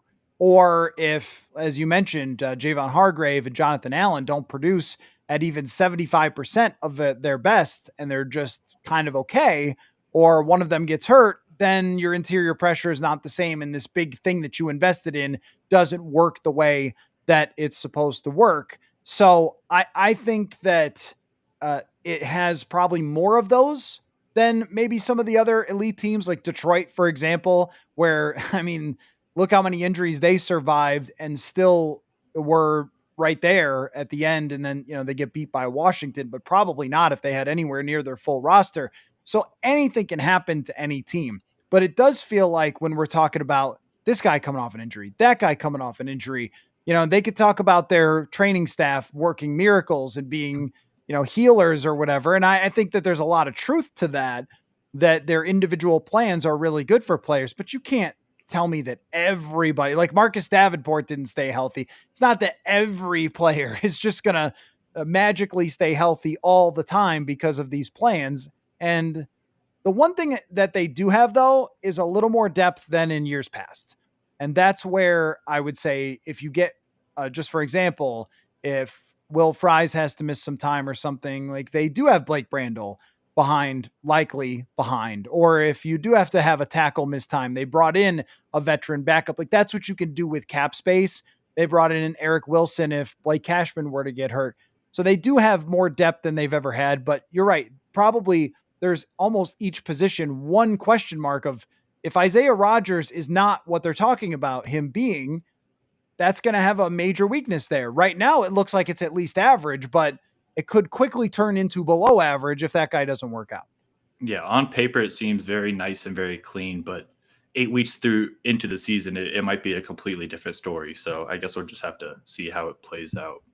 That is Um, true. yep. So for my next question, I have 5 quarterbacks, and I want to rank them on how productive we think they'll be next year. Not the best, but who's going to put up the most numbers? Who's going to get their team in position to win the most? And the 5 quarterbacks I have is Bo Nix, Caleb Williams, JJ McCarthy, Cam Ward, and then Drake May. I went with some Oh, young guys.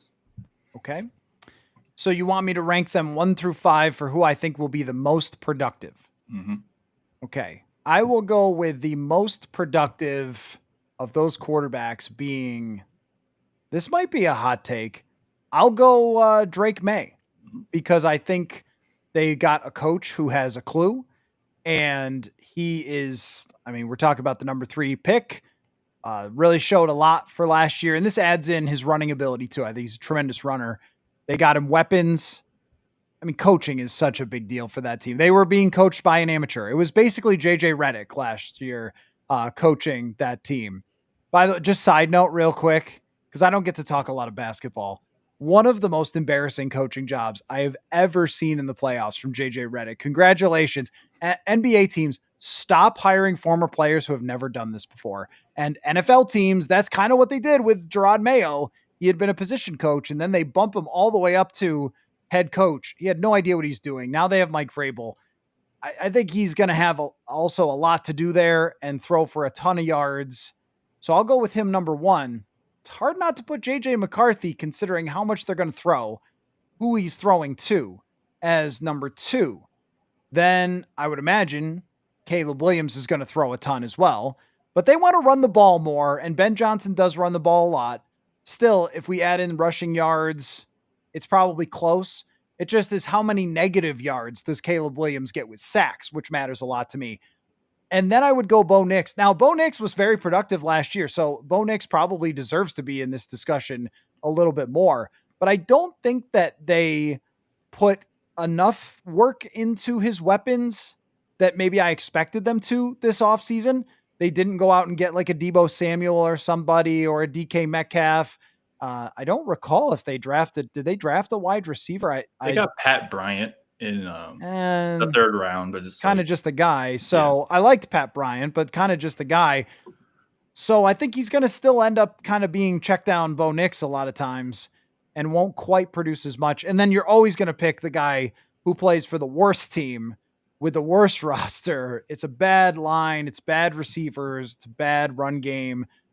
Cam Ward probably has to go last here. How would you rank them? Yeah, it's hard for me to make this list because I really feel like all these quarterbacks, maybe besides Cam Ward, are going to show improvement and be impressive. But I had a quite different list than you. I had Bo Nix at number 1. Okay. I just feel, I know he doesn't have a lot of talent around him, and I guess their big draft moves on offense were RJ Harvey and Pat Bryant, which really don't excite me too much.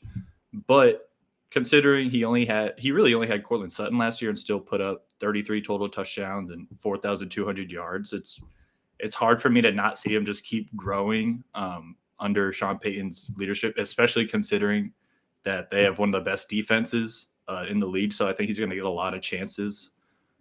And then second, I have JJ McCarthy, simply just because I trust Kevin O'Connell so much. I think pretty much any quarterback could prosper in his system, and it helps that McCarthy's not just any quarterback. I'm really impressed with his mindset, and I think he's going to go crazy in this offense. He'll, of course, make the classic rookie mistakes, but I think due to the mental reps that he took last year, he'll make less of them than normal. I have Caleb Williams at 3, pretty much just because of the sacks. I'm still concerned that Braxton Jones and Jonah Jackson won't stay healthy, and if you're taking a lot of sacks, those are drive killers, and you're not going to be able to move the ball a lot. So I have him 3, Drake May at 4, just because I think the Bears have more talent around Drake May. So I think they'll just be able to move the ball more and get in the end zone more. And then Cam Ward gets the rookie treatment because he's on the bad team with all the more question marks. So yeah, the thing about Bo Nix is, so last year he finished 12th in passing yards. And because we're talking, you said productive, he was 6th in touchdowns because they had no running backs that could run the ball in. And among quarterbacks who were starting, He was not 17th in quarterback rating, but in the same sort of ballpark as a top 15 quarterback in rating. He was good. I My thing is, if I'm going to project somebody to take a step forward, I need a reason. Like Cortland Sutton's a good receiver. I think he's underrated. They got Evan Ingram and Trent Sherfield. And I like Trent Sherfield a lot. Great special teamer. But that was their big acquisition at wide receiver. Kind of on Sean Payton's part. Like, is it a little bit, I don't know, pompous of them to be like, oh, well, we've got our wide receivers. I mean, Troy Franklin was a guy for them that they brought in, but I just have a tough time seeing another step if there's not a player they brought in to drive that next step. As far as the others, though, it's kind of a coin flip because with Caleb Williams, there are a lot of folks, I'm sure, in Viking land. A friend of mine was texting with me about this the other day about, like, hey, good thing the Vikings didn't get Ryan Poles and then tank. Like, let's not decide that quite yet, because even though Chicago's been very messy, they are one light switch coming on for Caleb Williams from that team being the best team in the NFC North. He's got the talent to be able to do it.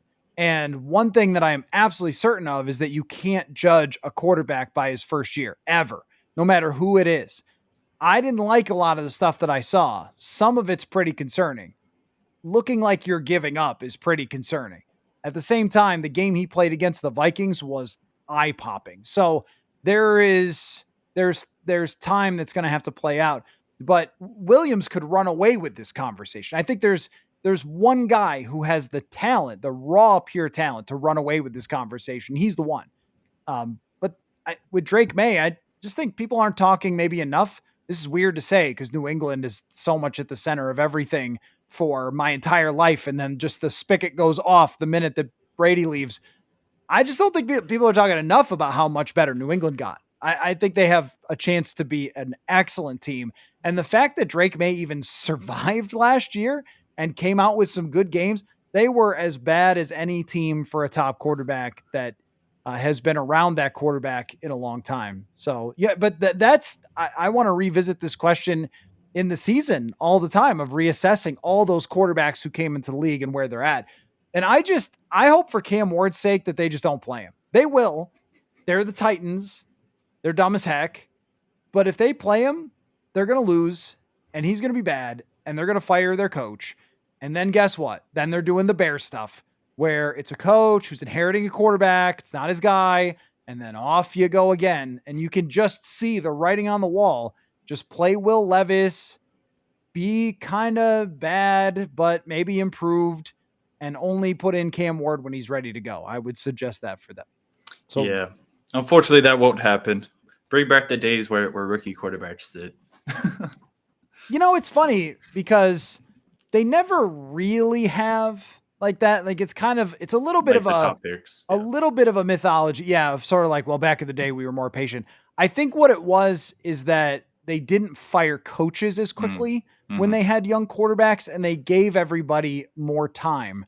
So when Andy Reid was coaching Donovan McNabb, I think it was maybe halfway through his first season, he started playing and they were horrendous, but they didn't just fire him. Like they gave him time for these guys to get better, as opposed to now and Eberflus had it coming. And they should have fired him the year before. But now, a lot of times, somebody had this. Maybe it was Jordan Renan, who covers the Giants, who made when people were talking about how they have to draft a quarterback. And he made this list of all these teams that had drafted the top quarterback, and the coaches were always fired within a year. Now, if it's Urban Meyer, of course you got to fire him. But a lot of times, you just need some continuity with that guy. And it's been, I think, one of the Bears' biggest mistakes.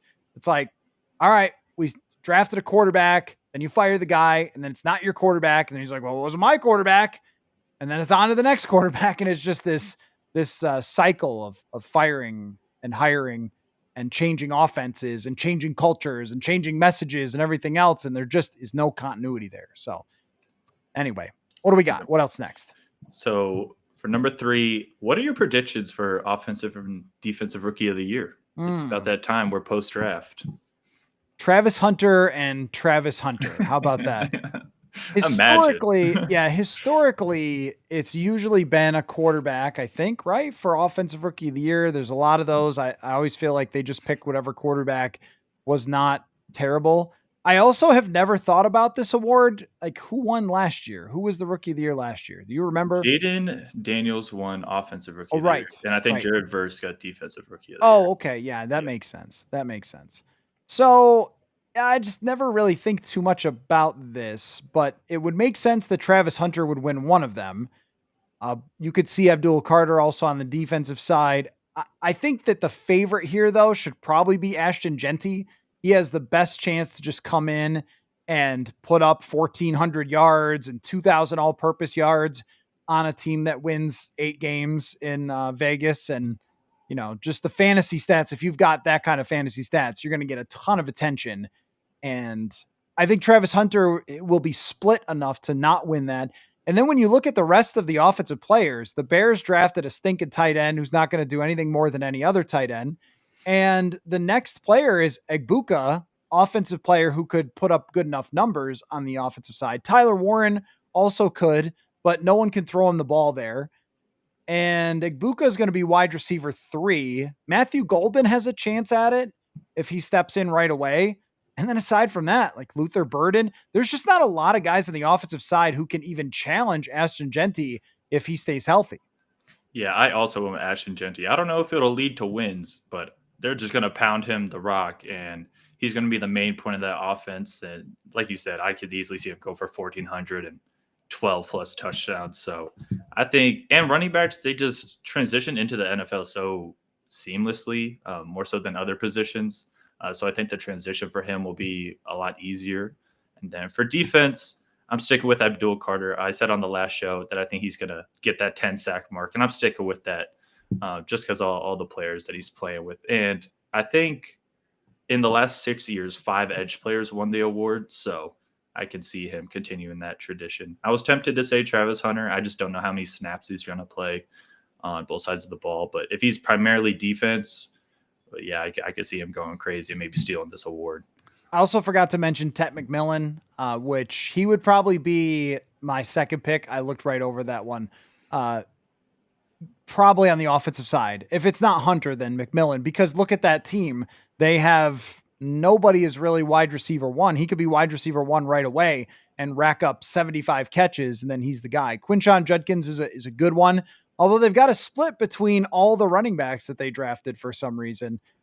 Travion Henderson is another potential pick in the second round. If they throw the ball to him a lot, he could be that. Or who knows? If somebody like Tyler Shuck is good right away, then he could always, that's the thing. If you're a quarterback and you're even decent, you're winning the award. So everybody else has to reach a higher level to get a chance to win that award. I know who's not. It's going to be Donovan Jackson will not. All these offensive linemen in the first round. Sorry, guys. Yep. We're not there yet. Award winning's over for you guys. Probably not going to happen. Yeah. I've seen some offensive linemen are trying to push for like an offensive lineman of the year award. And that would be cool. I think they deserve some recognition. Why not have it? Like, I don't know. I don't think it brings any harm to the game. So. Well, they're never going to win the offensive player of the year. And yet sometimes it's been deserved. Trent Williams' best years, he probably was the best offensive player in football, but he's also not putting up 1,500 yards like Justin Jefferson. So how do we even really evaluate that? I like it. I think maybe it should be the Trent Williams award when it's said and done. And then they make this sort of thing, get a little trophy for it. I like that idea. Yeah. Yeah. Show the big men some love. Well, for my next question, it's a little bit of a curveball. Okay. And I want to talk about Bill Belichick because he had his interview recently and it's going viral because of the obvious tension and the constant presence of his girlfriend, Jordan Hudson, throughout the interview. What's your reaction to this? It's a very unique situation, and it's hard to really know what's going on. Just in general, it's always been a rule where guys' personal lives, coaches, players, unless they're getting arrested for it, I don't want anything to do with it. It makes me very uncomfortable to try to figure out what someone's relationship is like with somebody else and what's going on there based on a little bit of information that we know. and that kind of thing. I never delved into like Mike Zimmer dating an influencer or whatever or anything like that. Like whoever somebody is with and dating has nothing to do with what happens on Sundays or in this case now Saturdays. But actually in this case it does, because it seems that, and I know we're all reaching on this because it's such a salacious look of a 24-year-old with this super old football coach. It's not just a football coach, it's the most famous, winningest coach that a lot of us have ever seen.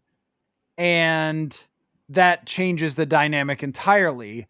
We can all also infer exactly what's going on here. And then the reporting on it makes it look even worse, which is, now she's taken over as his publicist and his assistant and all these other things. No shock that Belichick, that hired half of his family for the Patriots, would also bring that same sort of attitude. And also, even if you look at like his coaching staff, it's a bunch of his old friends and his kids and stuff on his coaching staff at UNC. Like he's always done things that way. So we shouldn't be terribly shocked that he's got his young lady by his side.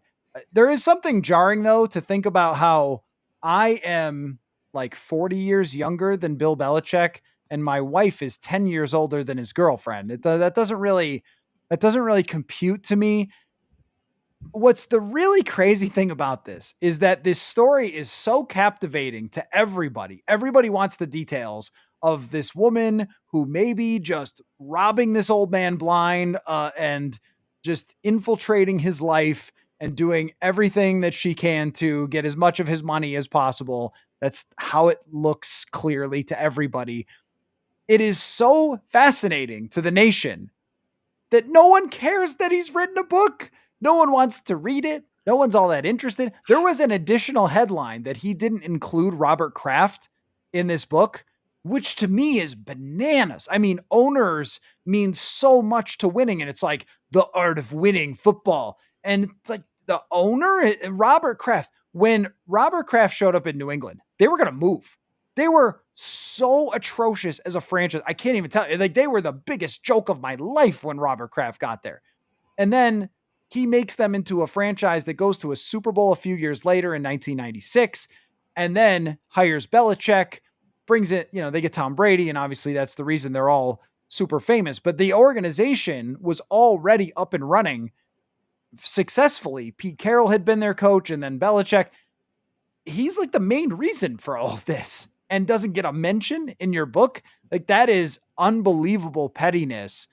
And that's why another little shade of this is, if Belichick's getting cheated, well, that's a shame. Right? I mean, I don't know. The guy cheated to win football games. He's been that kind of guy for a long time. And if somebody's taking advantage of that, I guess it is what it is. But I don't want to go too far down that road because then I'll start making jokes and then it'll seem meaner than I mean it to be. It's just kind of like crazy that this story has captivated people who don't care at all about football. And this book just means nothing. Everybody wants him to write a book on his relationship with this girl. That's what they really want. And it's also crazy too that he could be as old as he is. And calling her a girl is actually like, this totally makes sense. Like she's literally that young where I would be like, oh yeah, this young girl, like that's, and I am 40 years younger than him. It's crazy. I'm similar to you. I never want to like look too deep into someone's relationship because it doesn't really involve me. And I also just don't really care. But this one's just so out there because Bill Belichick's always been like just straight up business. Like he's never smiling. He's always talking about football. He's just so just locked in all the time. And this is just so out of that realm. And it's just like, what is going on? And it's really just scary, especially just when you, when the reporter asks, oh, how did you guys meet? And she shuts that question down. He can't even answer the typical, how did you guys meet question. So it's just a really weird situation. I think Bill's still focused on winning football games. He still seemed pretty locked in on North Carolina. And he kind of seemed like he was just getting dragged through the mud to do this stuff. But I don't know. It'll be interesting to see if or how it affects his North Carolina team and how that all works. It just makes me think this thing's going to crash and burn. And here's the where you start to get into, maybe I'm inferring too much from a situation like this, and maybe it's unfair to just from this small amount of information to guess where Bill is at. But at the end of his tenure in New England, kind of looked lost at the wheel. It just didn't look like he was as sharp as he once was, which is why there's a retirement age that's about 12 years younger than he is right now. It is generally the retirement age. And everybody ever into their 70s is not going to be as locked in as they were in their 50s. I just wonder about if he can really do this with North Carolina. And he's got this book tour and he's got this massive distraction, and you're trying to coach a football team with all of this. I just don't see, and he's never coached college before. Like not, I mean, maybe he did early in his career, but in, many years, many decades in a landscape that has wildly changed with college football, with NILs and recruiting and everything else. It's a circus out there, and he's letting a 24-year-old girl run his life. It's just, yeah, I mean, I get it. I get why this is as crazy as it is. I don't think it's going to work at North Carolina. I think that thing is about to crash and burn probably, sorry, that was drinking too much of the Diet Coke. Probably about a year. It probably lasts. He's just in love. Let him be. He may be very much in love. I don't know. Yeah, I don't know how it was kind of when you were my age, but it seems like all the goats and all the idols just seem to go crashing down, and they never go out on top. And it's just like we got to know our limits. We got to when can we cut it off? We need somebody to be like, all right, you've done enough. Like, you're already considered one of the best of all time. Like, what left really is there? And sometimes it's just the love of the game. Bill's been doing it for so long. It might just be like all he knows at this point, and he's just holding on to that. So I don't know. I thought that the other thing that's really unfortunate is for a year there, Belichick was doing what we're doing. He was making content, and it was really good. He was good on TV. He had great stories. He had interesting thoughts on what teams were doing. He would make fun of the Jets at any point that he could do it. And he was a really good television personality. I don't know why it really is that call of, I got to be coaching, because he fit in really well. This is where somebody like Bill Cowher he was one that kind of left on top as a young person and just did TV, and he's had a really successful career there. You're right that there are some people that they're just going to ride it all the way to the very end. Let him do what he wants. Hey, I'm not saying that he can't do this. I think what we're all looking at here is the same thing. How much is this person taking control of him and his life? Because when you have somebody who's done 1,000 press conferences and interviews, and then he's being told by his girlfriend that he can't answer questions, it's bizarre. Like, there's no way not to look at that and go, what is going on? Is she running North Carolina football all of a sudden? Is this random young person that he met on a flight running their football program? Because it kind of seems like she's taking control of his life. That's where a lot of the intrigue comes from. We know that she's getting his money. Like, duh. That's obviously going to happen. That's not my business. That's his money and his finances to deal with. But even his son's wife jumping in, like this has become a whole Real Housewives of North Carolina thing going on here that is too dramatic for me to be comfortable, but also too hard to look away from. And the wife and I have been talking about it. It is such a huge story that my father-in-law, who is not like a big football guy, my wife called home the other day, and it's like, that's the thing they're talking about. Like, this is this crazy situation. It's like everybody wants to know what the heck is going on here. So I kind of want it to end as soon as possible, but I can't look away from 90% of my social media timeline being about Bill Belichick's crazy girlfriend, who has also suddenly built up an incredible real estate profile, apparently, that I read about. I'm like, oh my gosh. too many The details. classic 1-2. Yeah, too many details instead of the Kardashians, the Belichicks. I mean, absolutely, Yeah. that's what I'm saying. Yeah. Date people your age.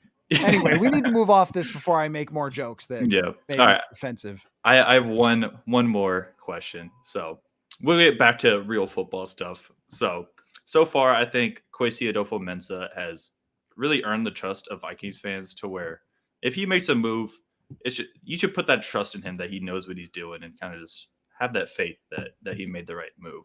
But if JJ McCarthy struggles this year, will fans be right to question that decision to not bring back Sam Darnold, who Mm. led them to 14 wins, or is it unfair to judge Kwesi just because McCarthy will be a rookie quarterback?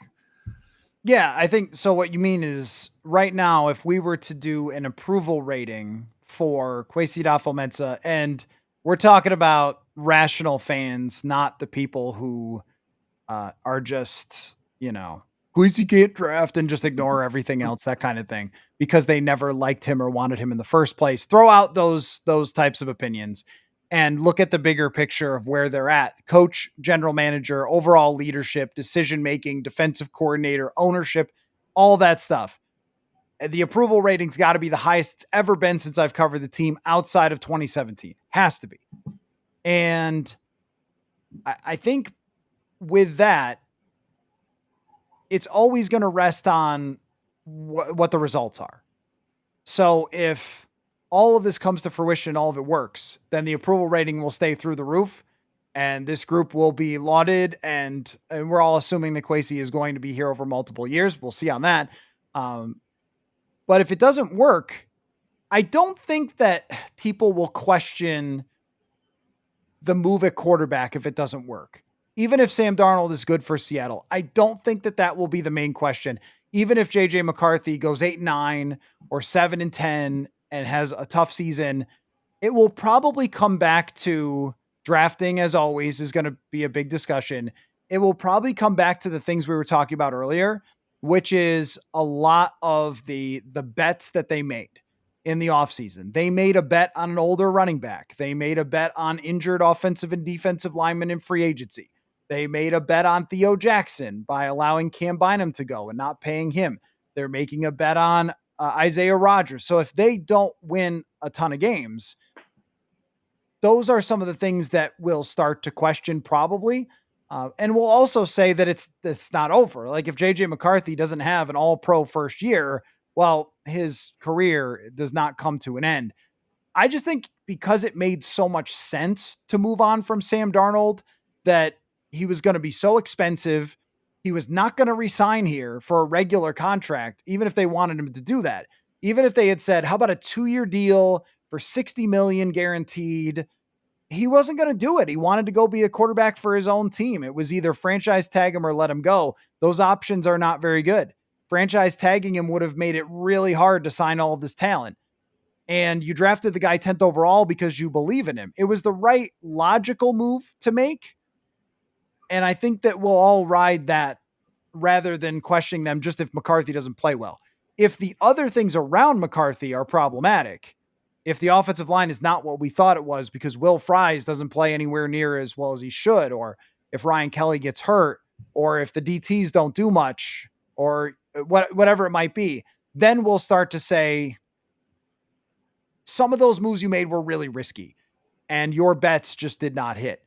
But aside from that, I mean, it's tough to see a scenario where we're saying, wow, they should have stuck with Sam Darnold, unless Darnold's in the Super Bowl with the Seattle Seahawks. Then we'll be saying, yeah, okay, probably they should have stuck with Sam Darnold. Yeah, like if Sam Darnold goes off and makes a crazy playoff run, and the Vikings win 8 games, it's going to be hard to not look at Kwesi like, yo, what the heck just happened? But it's hard. It's like I can't see that happening, especially due to such like the foundation that Kwesi has built.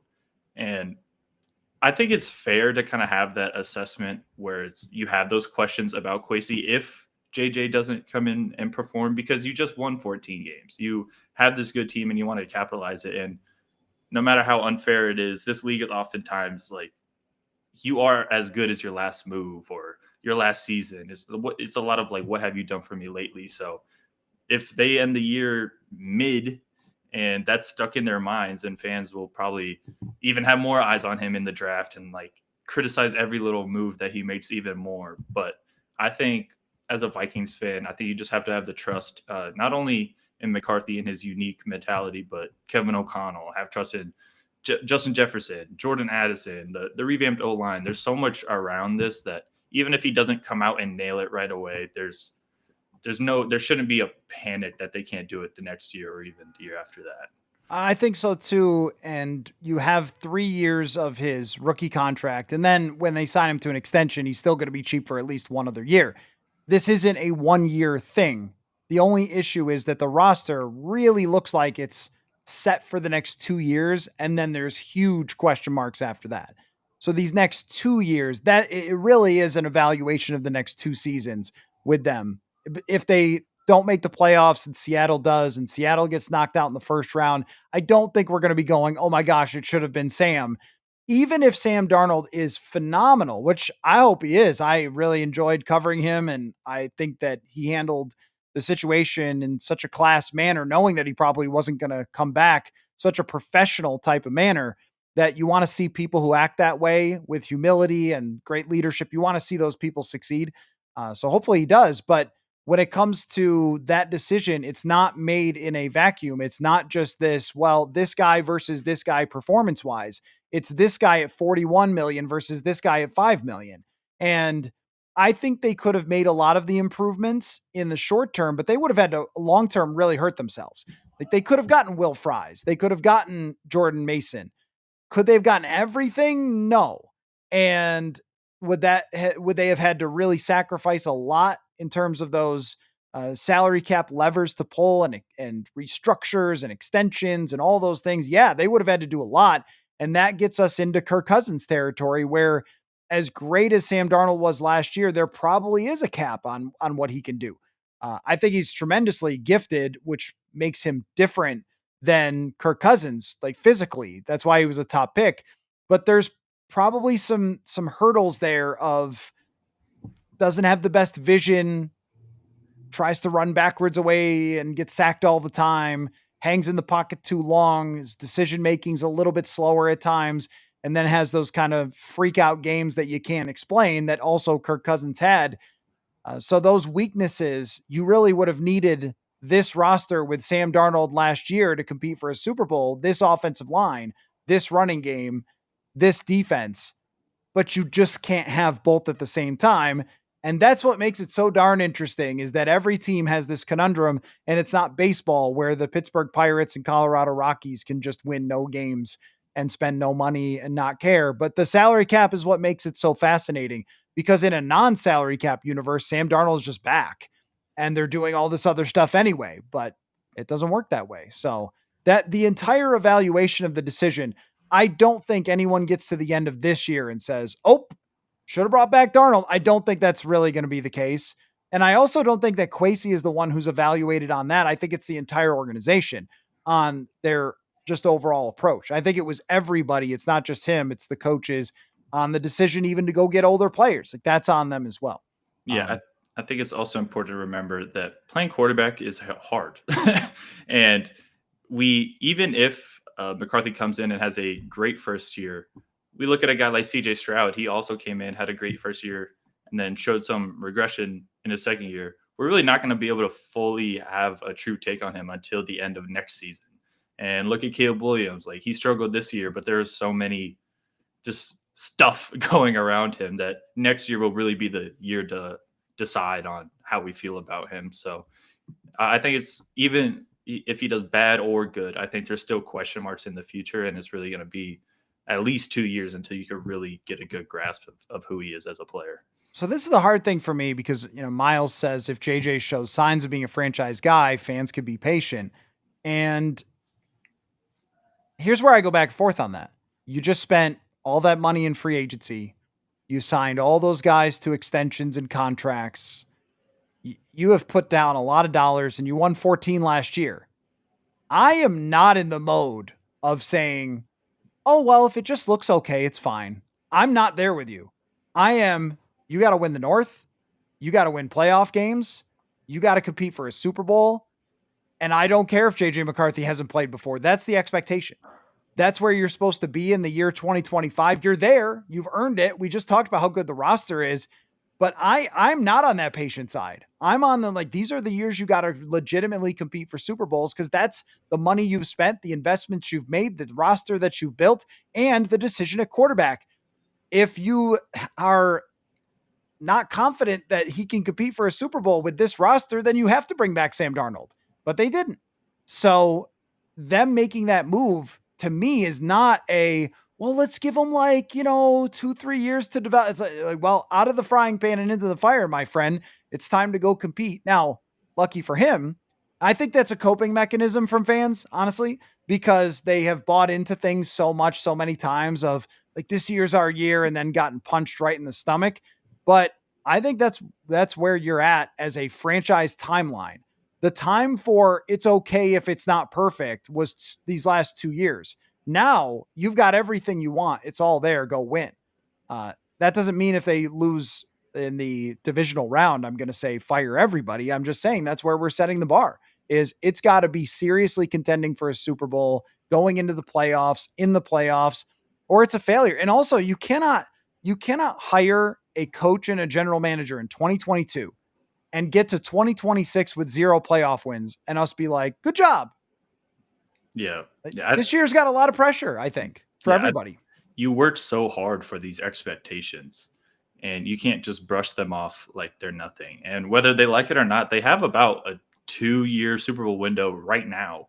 And it depends on how the team shapes out in those next few years. But that window might not reopen in JJ McCarthy's career. We just never know. So it's important to capitalize when you have a roster like this.